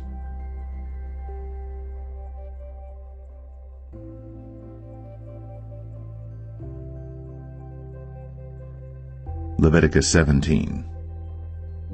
And the Lord spake unto Moses, saying, Speak unto Aaron, and unto his sons, and unto all the children of Israel, and say unto them, This is the thing which the Lord hath commanded, saying, What man soever there be of the house of Israel that killeth an ox, or lamb, or goat, in the camp, or that killeth it out of the camp, and bringeth it not unto the door of the tabernacle of the congregation to offer an offering unto the Lord before the tabernacle of the Lord, blood shall be imputed unto that man. He hath shed blood, and that man shall be cut off from among his people. To the end that the children of Israel may bring their sacrifices which they offer in the open field, even that they may bring them unto the Lord, unto the door of the tabernacle of the congregation, unto the priest, and offer them for peace offerings unto the Lord. And the priest shall sprinkle the blood upon the altar of the Lord at the door of the tabernacle of the congregation, and burn the fat for a sweet savour unto the Lord. And they shall no more offer their sacrifices unto devils, after whom they have gone a-whoring. This shall be a statute for ever unto them throughout their generations. And thou shalt say unto them, Whatsoever man there be of the house of Israel, or of the strangers which sojourn among you, that offereth a burnt offering or sacrifice, and bringeth it not unto the door of the tabernacle of the congregation, to offer it unto the Lord, even that man shall be cut off from among his people. And whatsoever man there be of the house of Israel, or of the strangers that sojourn among you, that eateth any manner of blood, I will even set my face against that soul that eateth blood, and will cut him off from among his people. For the life of the flesh is in the blood, and I have given it to you upon the altar to make an atonement for your souls. For it is the blood that maketh an atonement for the soul. Therefore I said unto the children of Israel, No soul of you shall eat blood, neither shall any stranger that sojourneth among you eat blood. And whatsoever man there be of the children of Israel, or of the strangers that sojourn among you, which hunteth and catcheth any beast or fowl that may be eaten, he shall even pour out the blood thereof, and cover it with dust. For it is the life of all flesh, the blood of it is for the life thereof. Therefore I said unto the children of Israel, Ye shall eat the blood of no manner of flesh, for the life of all flesh is the blood thereof. Whosoever eateth it shall be cut off. And every soul that eateth that which died of itself, or that which was torn with beasts, whether it be one of your own country or a stranger, he shall both wash his clothes, and bathe himself in water, and be unclean until the even. Then shall he be clean. But if he wash them not, nor bathe his flesh, then he shall bear his iniquity.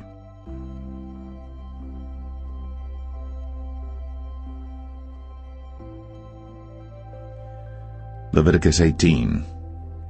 And the Lord spake unto Moses, saying, Speak unto the children of Israel, and say unto them, I am the Lord your God. After the doings of the land of Egypt, wherein ye dwelt, shall ye not do, and after the doings of the land of Canaan, whither I bring you, shall ye not do, neither shall ye walk in their ordinances. Ye shall do my judgments, and keep mine ordinances, to walk therein. I am the Lord your God. Ye shall therefore keep my statutes and my judgments, which if a man do, he shall live in them. I am the Lord. None of you shall approach to any that is near of kin to him, to uncover their nakedness. I am the Lord. The nakedness of thy father, or the nakedness of thy mother, shalt thou not uncover. She is thy mother, thou shalt not uncover her nakedness. The nakedness of thy father's wife shalt thou not uncover. It is thy father's nakedness. The nakedness of thy sister, the daughter of thy father, or daughter of thy mother, whether she be born at home or born abroad, even their nakedness thou shalt not uncover. The nakedness of thy son's daughter, or of thy daughter's daughter, even their nakedness thou shalt not uncover, for theirs is thine own nakedness. The nakedness of thy father's wife's daughter, begotten of thy father, she is thy sister. Thou shalt not uncover her nakedness. Thou shalt not uncover the nakedness of thy father's sister. She is thy father's near kinswoman. Thou shalt not uncover the nakedness of thy mother's sister, for she is thy mother's near kinswoman. Thou shalt not uncover the nakedness of thy father's brother. Thou shalt not approach to his wife. She is thine aunt. Thou shalt not uncover the nakedness of thy daughter-in-law. She is thy son's wife. Thou shalt not uncover her nakedness. Thou shalt not uncover the nakedness of thy brother's wife. It is thy brother's nakedness. Thou shalt not uncover the nakedness of a woman and her daughter, neither shalt thou take her son's daughter, or her daughter's daughter, to uncover her nakedness, for they are her near kinswoman. It is wickedness. Neither shalt thou take a wife to her sister, to vex her, to uncover her nakedness, beside the other in her lifetime. Also thou shalt not approach unto a woman to uncover her nakedness, as long as she is put apart for her uncleanness. Moreover, thou shalt not lie carnally with thy neighbor's wife, to defile thyself with her. And thou shalt not let any of thy seed pass through the fire to Moloch, neither shalt thou profane the name of thy God. I am the Lord. Thou shalt not lie with mankind as with womankind. It is abomination. Neither shalt thou lie with any beast, to defile thyself therewith. Neither shall any woman stand before a beast to lie down thereto. It is confusion.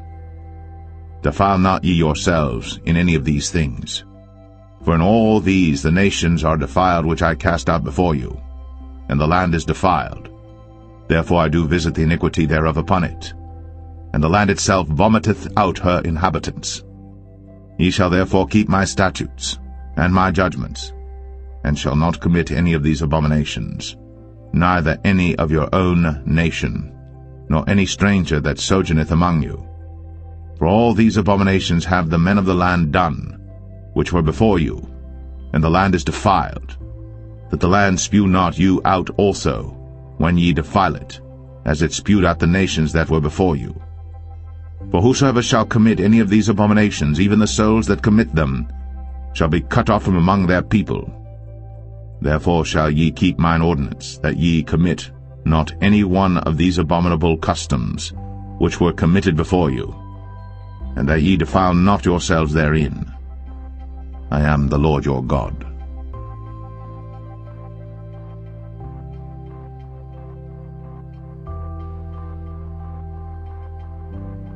Leviticus 19.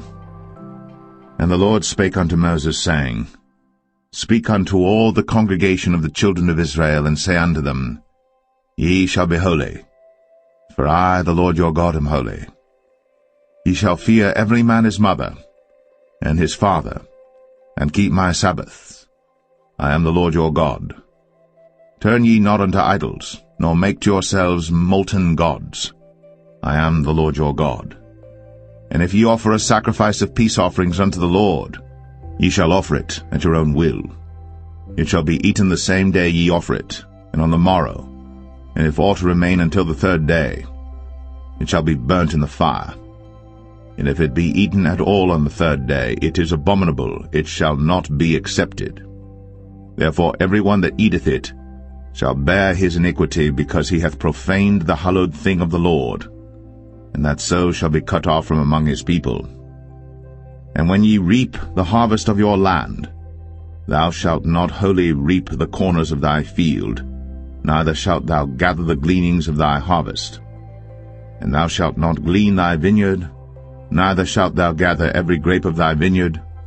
Thou shalt leave them for the poor and stranger. I am the Lord your God. Ye shall not steal, neither deal falsely, neither lie one to another. And ye shall not swear by my name falsely, neither shalt thou profane the name of thy God. I am the Lord. Thou shalt not defraud thy neighbor, neither rob him. The wages of him that is hired shall not abide with thee all night until the morning. Thou shalt not curse the deaf, nor put a stumbling block before the blind, but shalt fear thy God. I am the Lord. Ye shall do no unrighteousness in judgment. Thou shalt not respect the person of the poor, nor honor the person of the mighty, but in righteousness shalt thou judge thy neighbor. Thou shalt not go up and down as a talebearer among thy people, neither shalt thou stand against the blood of thy neighbor.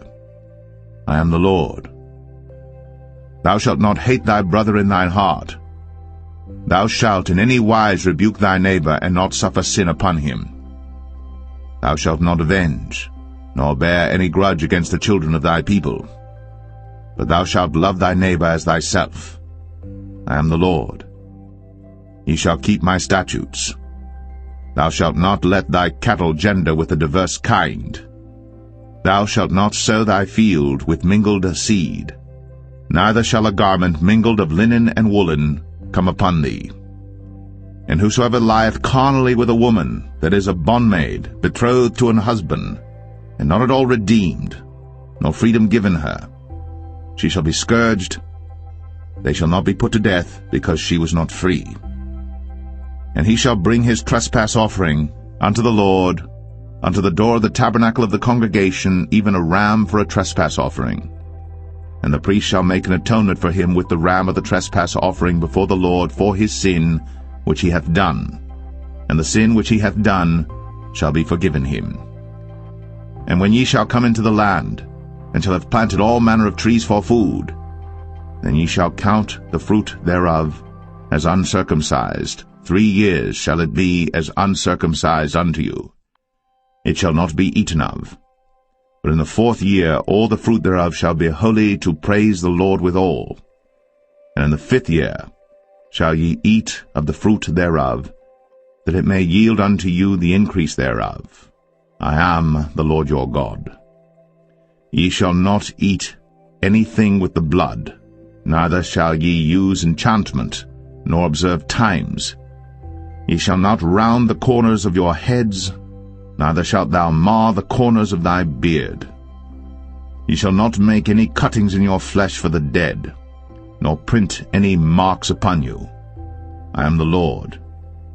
Do not prostitute thy daughter to cause her to be a whore, lest the land fall to whoredom, and the land become full of wickedness.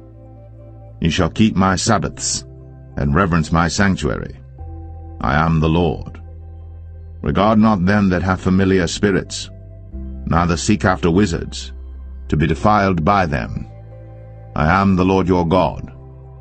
Thou shalt rise up before the hoary head, and honor the face of the old man, and fear thy God. I am the Lord.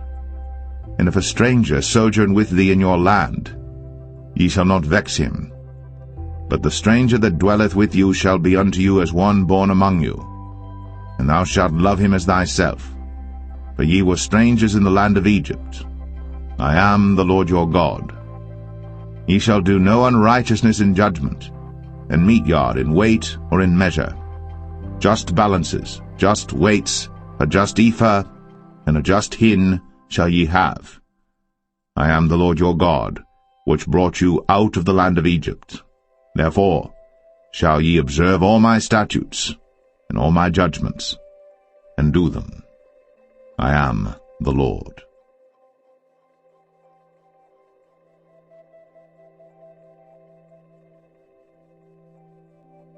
Leviticus 20. And the Lord spake unto Moses, saying, Again, thou shalt say to the children of Israel, Whosoever he be of the children of Israel, or of the strangers that sojourn in Israel, that giveth any of his seed unto Moloch, he shall surely be put to death.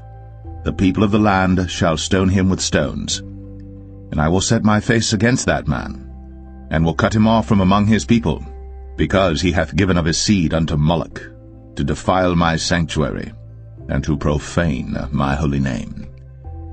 And if the people of the land do any ways hide their eyes from the man, when he giveth of his seed unto Moloch, and kill him not, then I will set my face against that man, and against his family, and will cut him off, and all that go a-whoring after him, to commit whoredom with Moloch from among their people.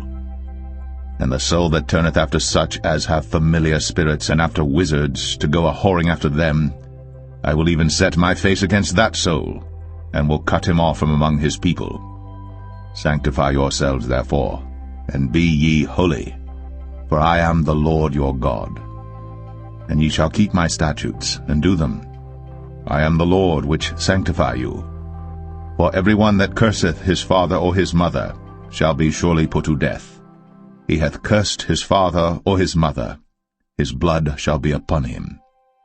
And the man that committeth adultery with another man's wife, even he that committeth adultery with his neighbor's wife, the adulterer and the adulteress, shall surely be put to death.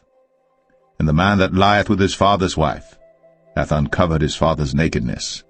Both of them shall surely be put to death. Their blood shall be upon them. And if a man lie with his daughter-in-law, both of them shall surely be put to death. They have wrought confusion. Their blood shall be upon them. If a man also lie with mankind, as he lieth with a woman, both of them have committed an abomination. They shall surely be put to death. Their blood shall be upon them. And if a man take a wife and her mother, it is wickedness.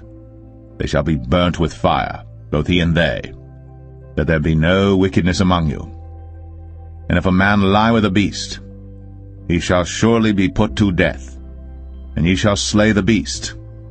And if a woman approach unto any beast, and lie down thereto, thou shalt kill the woman and the beast. They shall surely be put to death. Their blood shall be upon them.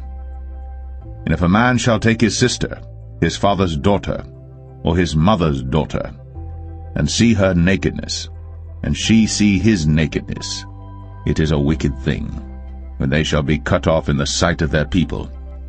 He hath uncovered his sister's nakedness, he shall bear his iniquity. And if a man shall lie with a woman having her sickness, and shall uncover her nakedness, he hath discovered her fountain, and she hath uncovered the fountain of her blood, and both of them shall be cut off from among their people. And thou shalt not uncover the nakedness of thy mother's sister, nor of thy father's sister. For he uncovereth his near kin, they shall bear their iniquity. And if a man shall lie with his uncle's wife, he hath uncovered his uncle's nakedness, they shall bear their sin, they shall die childless. And if a man shall take his brother's wife, it is an unclean thing. He hath uncovered his brother's nakedness, they shall be childless. Ye shall therefore keep all my statutes and all my judgments, and do them, that the land, whither I bring you to dwell therein, spew you not out. And ye shall not walk in the manners of the nation, which I cast out before you. For they committed all these things, and therefore I abhorred them. But I have said unto you, Ye shall inherit their land, and I will give it unto you to possess it, a land that floweth with milk and honey. I am the Lord your God, which have separated you from other people. Ye shall therefore put difference between clean beasts and unclean, and between unclean fowls and clean. And ye shall not make your souls abominable by beast, or by fowl, or by any manner of living thing that creepeth on the ground, which I have separated from you as unclean. And ye shall be holy unto me, for I the Lord am holy, and have severed you from other people, that ye should be mine. A man also, or woman that hath a familiar spirit, or that is a wizard, shall surely be put to death. They shall stone them with stones, their blood shall be upon them.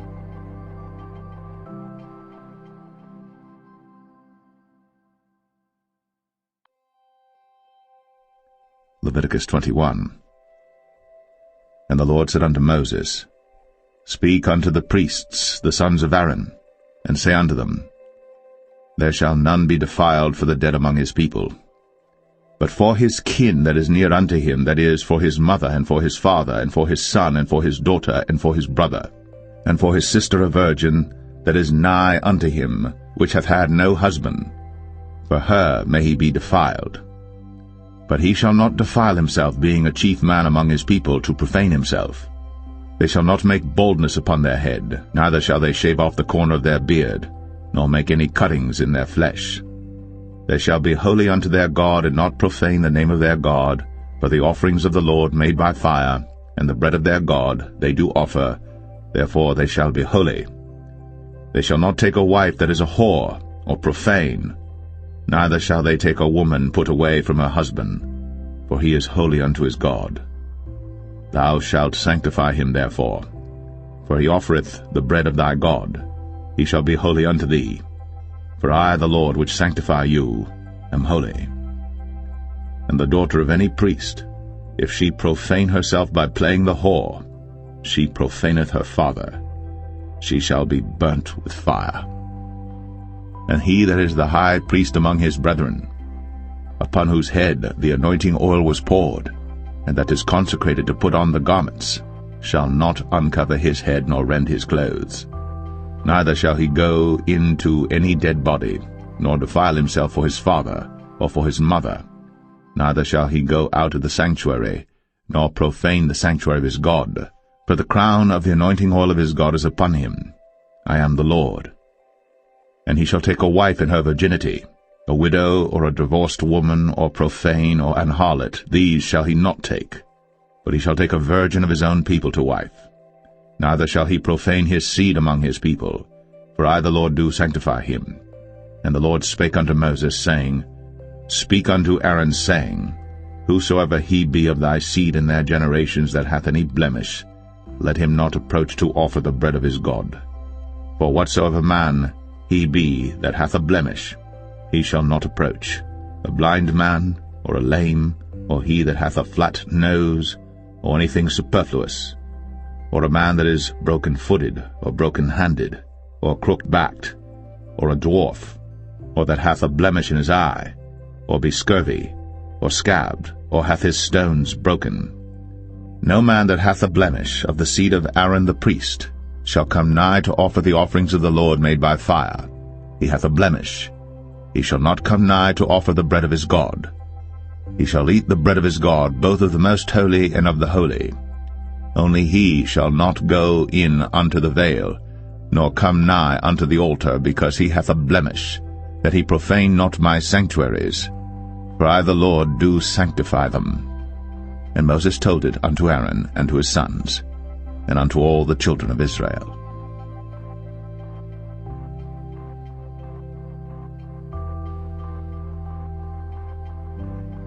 Leviticus 22.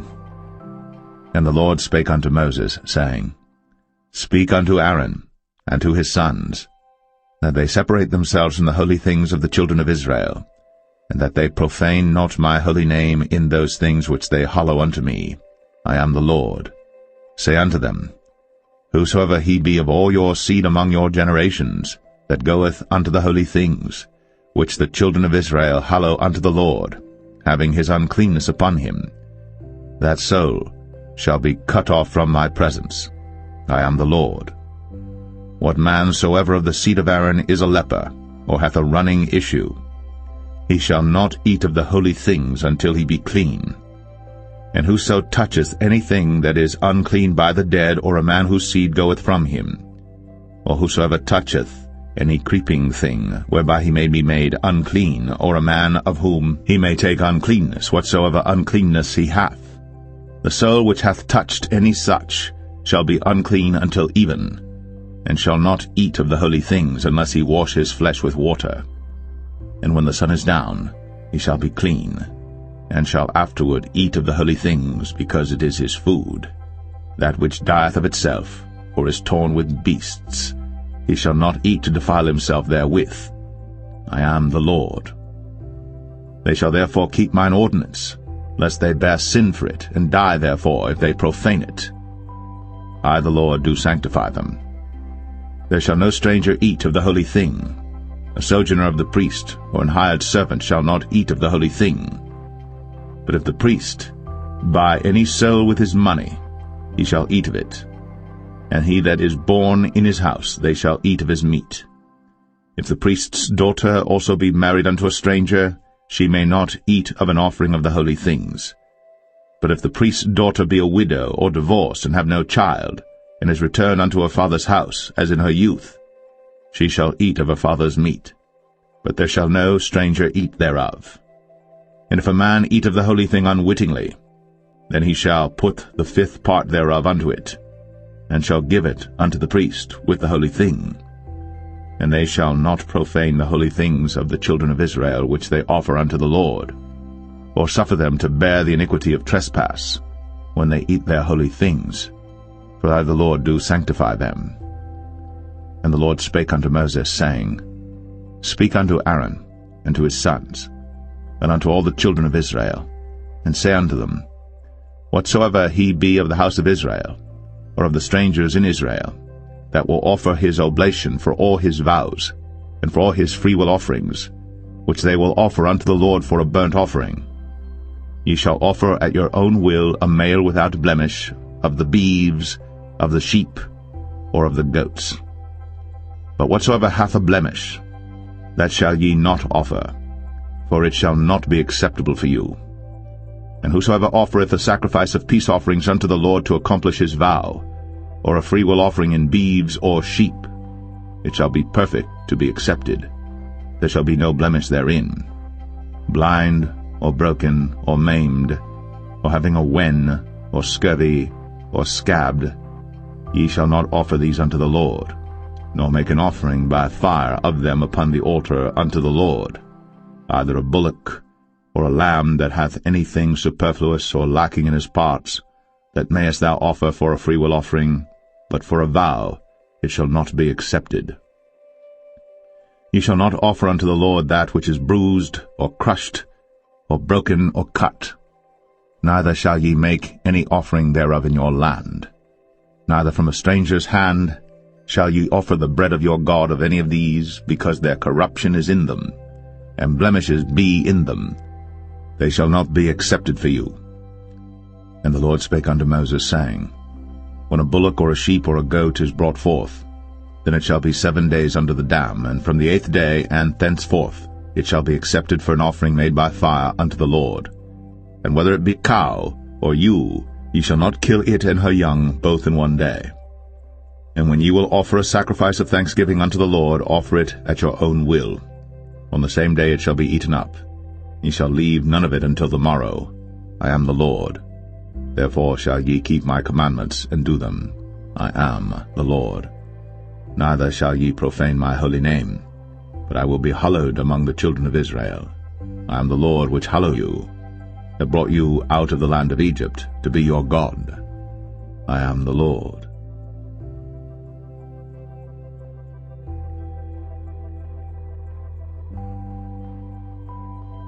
Leviticus 23.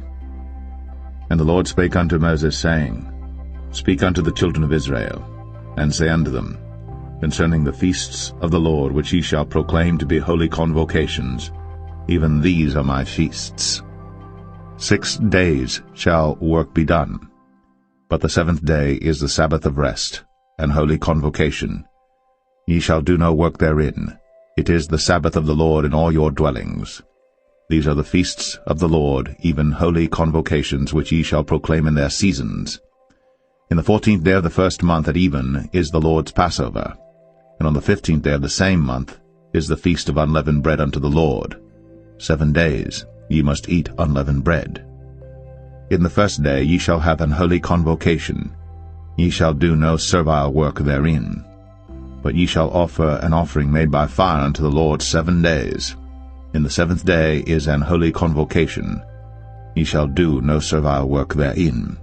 And the Lord spake unto Moses, saying, Speak unto the children of Israel, and say unto them, When ye be come into the land which I give unto you, and shall reap the harvest thereof, then ye shall bring a sheaf of the first fruits of your harvest unto the priest. And he shall wave the sheaf before the Lord, to be accepted for you. On the morrow after the Sabbath the priest shall wave it. And ye shall offer that day, when ye wave the sheaf, an he-lamb without blemish of the 1st year for a burnt offering unto the Lord. And the meat offering thereof shall be 2/10 deals of fine flour mingled with oil, an offering made by fire unto the Lord for a sweet savour. And the drink offering thereof shall be of wine, the 4th part of an hin. And ye shall eat neither bread, nor parched corn, nor green ears, until the selfsame day that ye have brought an offering unto your God. It shall be a statute for ever throughout your generations in all your dwellings. And ye shall count unto you from the morrow after the Sabbath, from the day that ye brought the sheaf of the wave offering, 7 Sabbaths shall be complete. Even unto the morrow, after the 7th Sabbath, shall ye number 50 days. And ye shall offer a new meat offering unto the Lord. Ye shall bring out of your habitations 2 wave loaves of 2/10 deals. They shall be of fine flour. They shall be baked with leaven. They are the first fruits unto the Lord. And ye shall offer with the bread 7 lambs without a blemish of the 1st year, and 1 young bullock, and 2 rams. They shall be for a burnt offering unto the Lord, with their meat offering, and their drink offerings, even an offering made by fire of sweet savour unto the Lord.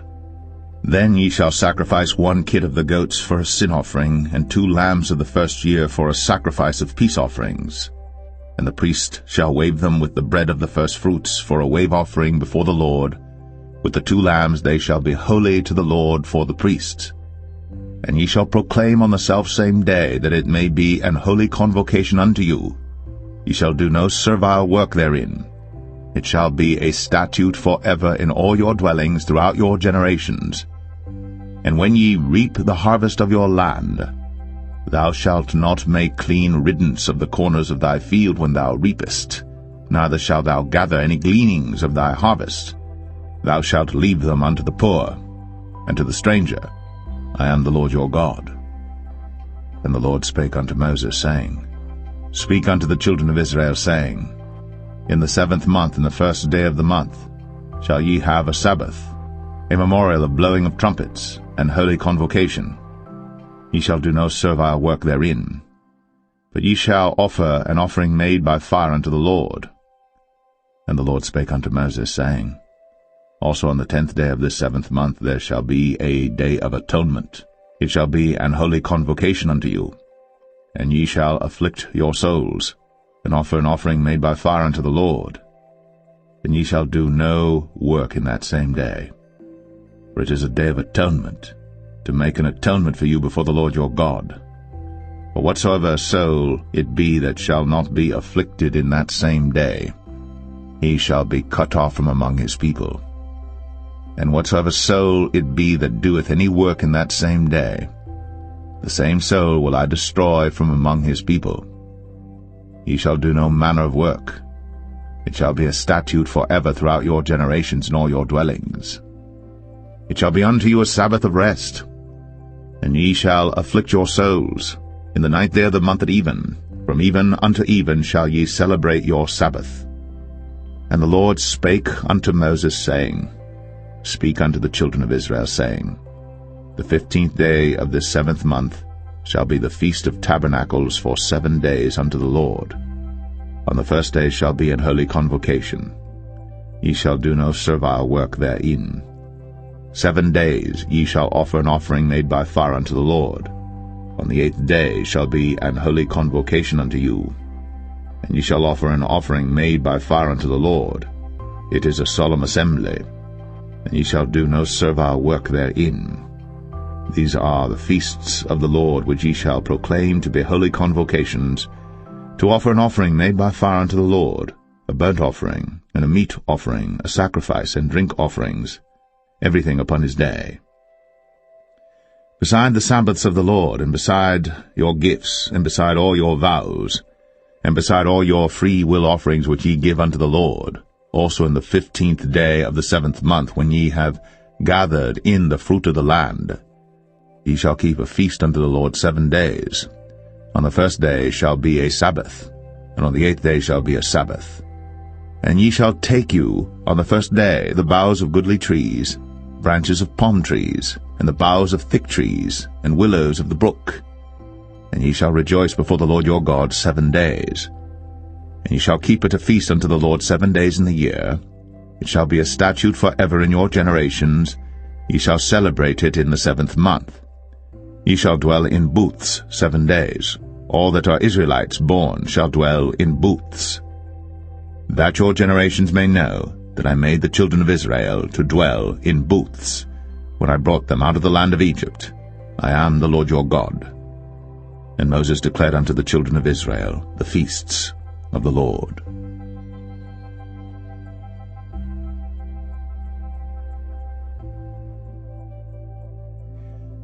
Leviticus 24. And the Lord spake unto Moses, saying, Command the children of Israel, that they bring unto thee pure oil olive beaten for the light, to cause the lamps to burn continually. Without the veil of the testimony in the tabernacle of the congregation shall Aaron order it from the evening unto the morning before the Lord continually. It shall be a statute forever in your generations. He shall order the lamps upon the pure candlestick before the Lord continually. And thou shalt take fine flour, and bake 12 cakes thereof. 2 tenth deals shall be in 1 cake. And thou shalt set them in 2 rows, 6 in a row, upon the pure table before the Lord. And thou shalt put pure frankincense upon each row, that it may be on the bread for a memorial, even an offering made by fire unto the Lord.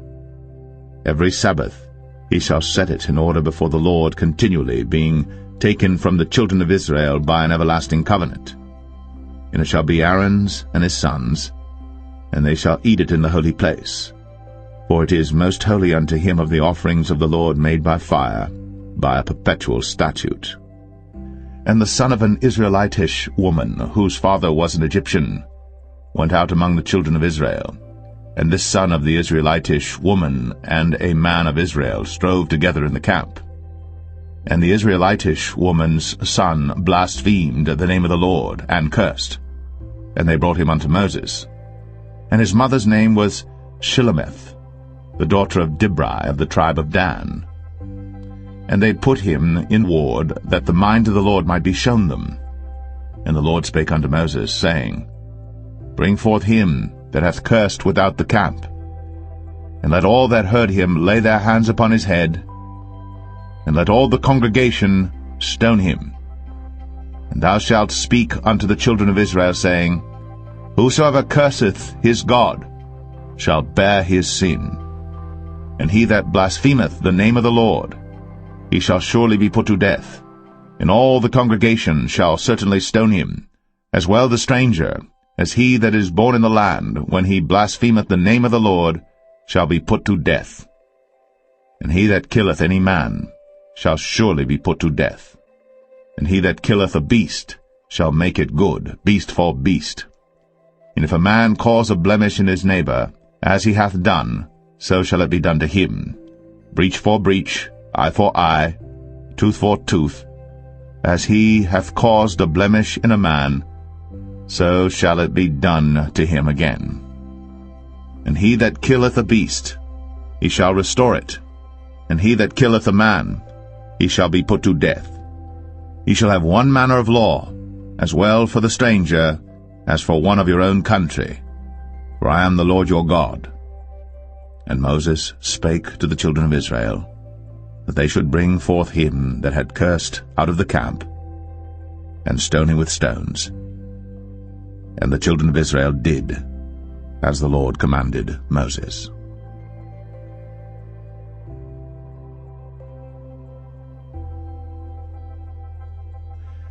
Leviticus 25.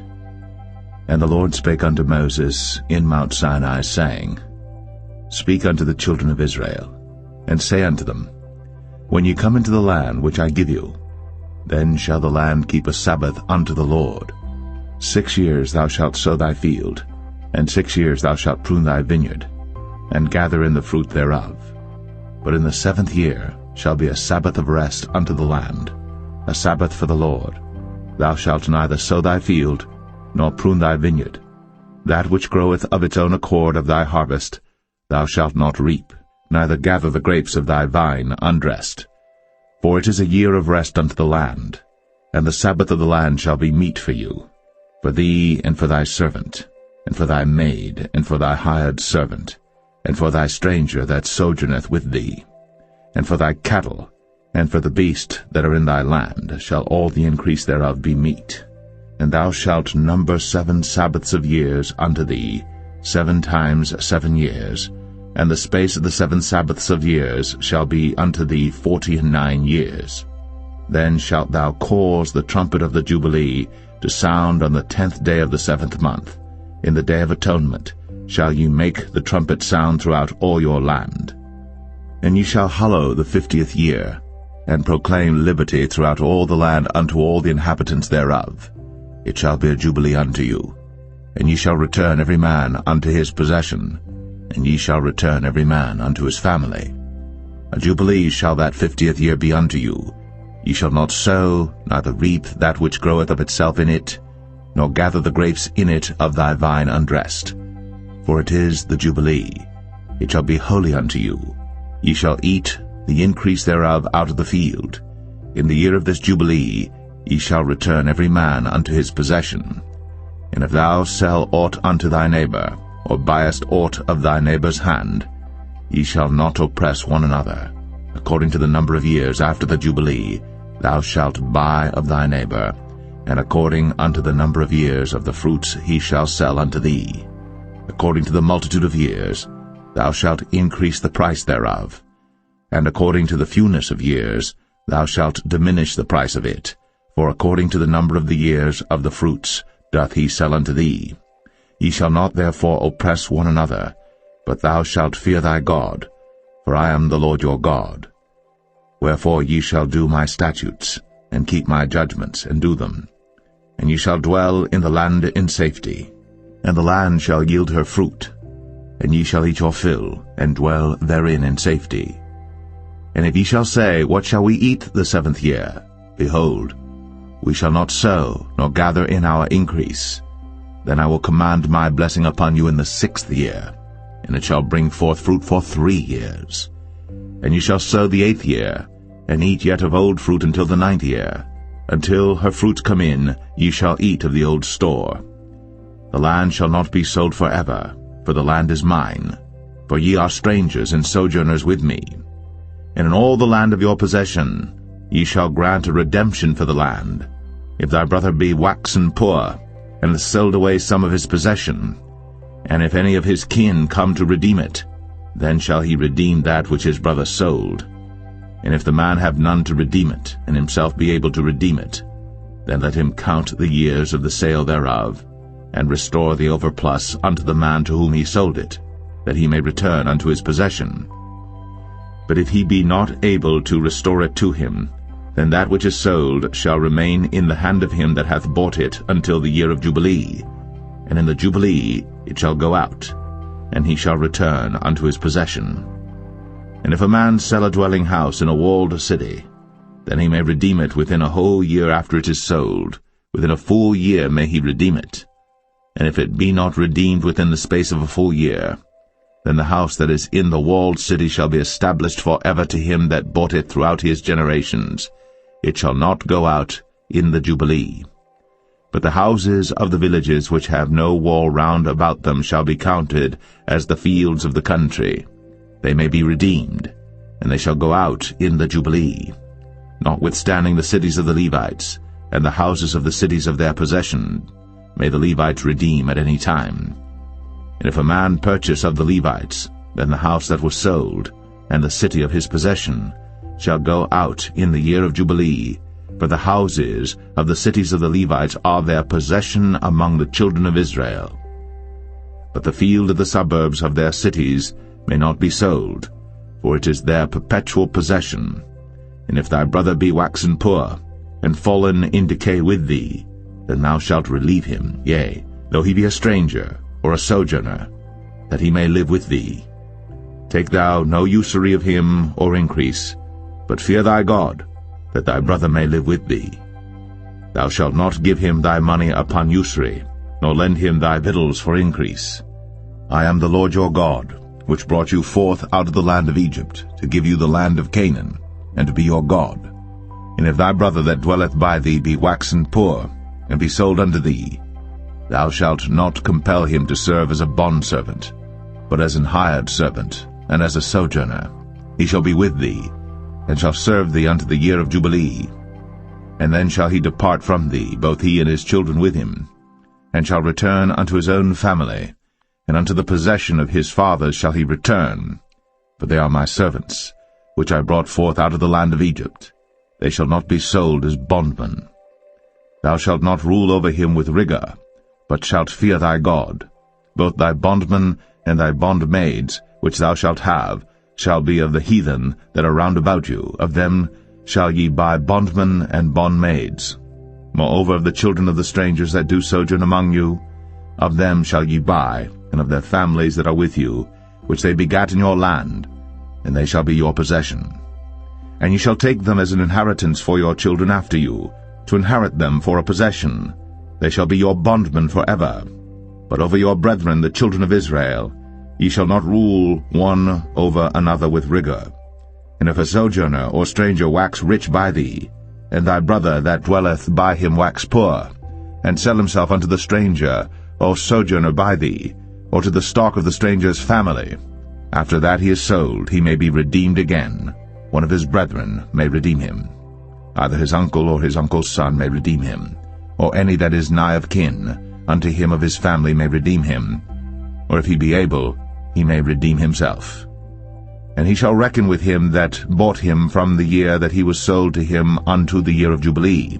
And the price of his sale shall be according unto the number of years. According to the time of an hired servant shall it be with him. If there be yet many years behind, according unto them, he shall give again the price of his redemption out of the money that he was bought for. And if there remain but few years unto the year of Jubilee, then he shall count with him, and according unto his years shall he give him again the price of his redemption. And as a yearly hired servant shall he be with him, and the other shall not rule with rigor over him in thy sight. And if he be not redeemed in these years, then he shall go out in the year of Jubilee, both he and his children with him. For unto me the children of Israel are servants. They are my servants whom I brought forth out of the land of Egypt. I am the Lord your God.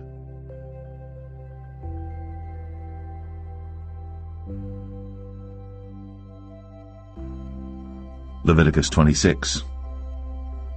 Ye shall make you no idols nor graven image, neither rear you up a standing image, neither shall ye set up any image of stone in your land, to bow down unto it, for I am the Lord your God. Ye shall keep my Sabbaths, and reverence my sanctuary. I am the Lord. If ye walk in my statutes, and keep my commandments, and do them, then I will give you rain in due season, and the land shall yield her increase, and the trees of the field shall yield their fruit. And your threshing shall reach unto the vintage, and the vintage shall reach unto the sowing time. And ye shall eat your bread to the full, and dwell in your land safely. And I will give peace in the land, and ye shall lie down, and none shall make you afraid. And I will rid evil beasts out of the land, neither shall the sword go through your land. And ye shall chase your enemies, and they shall fall before you by the sword. And 5 of you shall chase 100, and 100 of you shall put 10,000 to flight. And your enemies shall fall before you by the sword. For I will have respect unto you, and make you fruitful, and multiply you, and establish my covenant with you. And ye shall eat old store, and bring forth the old because of the new. And I will set my tabernacle among you, and my soul shall not abhor you. And I will walk among you, and will be your God, and ye shall be my people. I am the Lord your God, which brought you forth out of the land of Egypt, that ye should not be their bondmen. And I have broken the bands of your yoke, and made you go upright. But if ye will not hearken unto me, and will not do all these commandments, and if ye shall despise my statutes, or if your soul abhor my judgments, so that ye will not do all my commandments, but that ye break my covenant, I also will do this unto you. I will even appoint over you terror, consumption, and the burning ague, that shall consume the eyes, and cause sorrow of heart. And ye shall sow your seed in vain, for your enemies shall eat it. And I will set my face against you, and ye shall be slain before your enemies. They that hate you shall reign over you, and ye shall flee when none pursueth you. And if ye will not yet for all this hearken unto me, then I will punish you 7 times more for your sins. And I will break the pride of your power, and I will make your heaven as iron, and your earth as brass, and your strength shall be spent in vain. For your land shall not yield her increase, neither shall the trees of the land yield their fruits. And if ye walk contrary unto me, and will not hearken unto me, I will bring 7 times more plagues upon you according to your sins.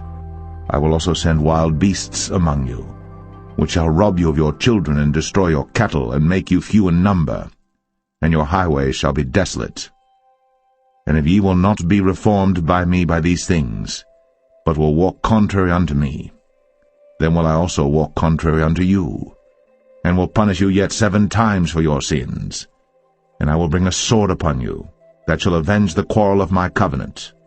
And when ye are gathered together within your cities, I will send the pestilence among you, and ye shall be delivered into the hand of the enemy. And when I have broken the staff of your bread, 10 women shall bake your bread in one oven, and they shall deliver you your bread again by weight, and ye shall eat and not be satisfied. And if ye will not for all this hearken unto me, but walk contrary unto me, then I will walk contrary unto you also in fury, and I, even I, will chastise you 7 times for your sins. And ye shall eat the flesh of your sons, and the flesh of your daughters shall ye eat. And I will destroy your high places, and cut down your images, and cast your carcasses upon the carcasses of your idols. And my soul shall abhor you. And I will make your cities waste, and bring your sanctuaries unto desolation. And I will not smell the savor of your sweet odors. And I will bring the land into desolation, and your enemies which dwell therein shall be astonished at it. And I will scatter you among the heathen, and will draw out a sword after you. And your land shall be desolate, and your cities waste. Then shall the land enjoy her Sabbaths, as long as it lieth desolate, and ye be in your enemy's land. Even then shall the land rest, and enjoy her Sabbaths. As long as it lieth desolate it shall rest, because it did not rest in your Sabbaths, when ye dwelt upon it. And upon them that are left alive of you I will send a faintness into their hearts in the lands of their enemies. And the sound of a shaken leaf shall chase them, and they shall flee, as fleeing from a sword, and they shall fall when none pursueth. And they shall fall one upon another, as it were before a sword, when none pursueth. And ye shall have no power to stand before your enemies. And ye shall perish among the heathen. And the land of your enemies shall eat you up. And they that are left of you shall pine away in their iniquity in your enemies' lands. And also in the iniquities of their fathers shall they pine away with them. If they shall confess their iniquity, and the iniquity of their fathers, with their trespass which they trespassed against me, and that also they have walked contrary unto me, and that I also have walked contrary unto them, and have brought them into the land of their enemies, if then their uncircumcised hearts be humbled, and they then accept of the punishment of their iniquity, then will I remember my covenant with Jacob, and also my covenant with Isaac, and also my covenant with Abraham will I remember, and I will remember the land. The land also shall be left of them, and shall enjoy her Sabbaths, while she lieth desolate without them. And they shall accept of the punishment of their iniquity, even because they despised my judgments, and because their soul abhorred my statutes. And yet for all that, when they be in the land of their enemies, I will not cast them away, neither will I abhor them to destroy them utterly, and to break my covenant with them, for I am the Lord their God. But I will for their sakes remember the covenant of their ancestors whom I brought forth out of the land of Egypt, in the sight of the heathen, that I might be their God. I am the Lord. These are the statutes and judgments and laws which the Lord made between him and the children of Israel in Mount Sinai by the hand of Moses.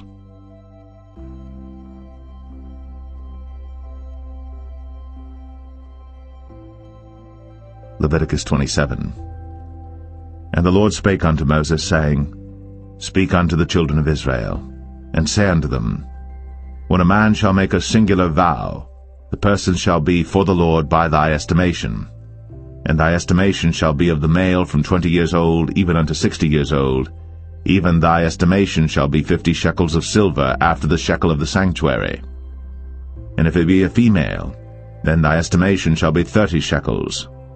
And if it be from 5 years old even unto 20 years old, then thy estimation shall be of the male 20 shekels, and for the female 10 shekels. And if it be from a month old even unto 5 years old, then thy estimation shall be of the male 5 shekels of silver, and for the female thy estimation shall be 3 shekels of silver. And if it be from 60 years old and above, if it be a male, then thy estimation shall be 15 shekels, and for the female 10 shekels. But if he be poorer than thy estimation, then he shall present himself before the priest, and the priest shall value him, according to his ability that vowed shall the priest value him. And if it be a beast, whereof men bring an offering unto the Lord, all that any man giveth of such unto the Lord shall be holy. He shall not alter it, nor change it, a good for a bad, or a bad for a good. And if he shall at all change beast for beast, then it and the exchange thereof shall be holy. And if it be any unclean beast, of which they do not offer a sacrifice unto the Lord, then he shall present the beast before the priest. And the priest shall value it, whether it be good or bad, as thou valuest it, who art the priest, so shall it be. But if he will at all redeem it, then he shall add 1/5 part thereof unto thy estimation. And when a man shall sanctify his house to be holy unto the Lord, then the priest shall estimate it, whether it be good or bad, as the priest shall estimate it, so shall it stand. And if he that sanctified it will redeem his house, then he shall add 1/5 part of the money of thy estimation unto it, and it shall be his. And if a man shall sanctify unto the Lord some part of a field of his possession, then thy estimation shall be according to the seed thereof, and homer of barley seed shall be valued at 50 shekels of silver. If he sanctify his field from the year of Jubilee according to thy estimation, it shall stand. But if he sanctify his field after the Jubilee, then the priest shall reckon unto him the money according to the years that remain, even unto the year of the Jubilee, and it shall be abated from thy estimation. And if he that sanctified the field will in any wise redeem it, then he shall add 1/5 part of the money of thy estimation unto it. and it shall be assured to him. And if he will not redeem the field, or if he have sold the field to another man, it shall not be redeemed any more. But the field, when it goeth out in the Jubilee, shall be holy unto the Lord, as a field devoted. The possession thereof shall be the priest's. And if a man sanctify unto the Lord a field which he hath bought, which is not of the fields of his possession, then the priest shall reckon unto him the worth of thy estimation, even unto the year of the Jubilee, and he shall give thine estimation in that day as a holy thing unto the Lord. In the year of the Jubilee the field shall return unto him of whom it was bought, even to him to whom the possession of the land did belong. And all thy estimation shall be according to the shekel of the sanctuary. 20 gerahs shall be the shekel. Only the firstling of the beasts, which should be the Lord's firstling, no man shall sanctify it, whether it be ox or sheep, it is the Lord's. And if it be of an unclean beast, then he shall redeem it according to thine estimation, and shall add a 1/5 part of it thereto. Or if it be not redeemed, then it shall be sold according to thy estimation. Notwithstanding no devoted thing, that a man shall devote unto the Lord of all that he hath, both of man and beast, and of the field of his possession, shall be sold or redeemed. Every devoted thing is most holy unto the Lord. None devoted, which shall be devoted of men, shall be redeemed, but shall surely be put to death. And all the tithe of the land, whether of the seed of the land or of the fruit of the tree, is the Lord's. It is holy unto the Lord. And if a man will at all redeem aught of his tithes, he shall add thereto the 5th part thereof.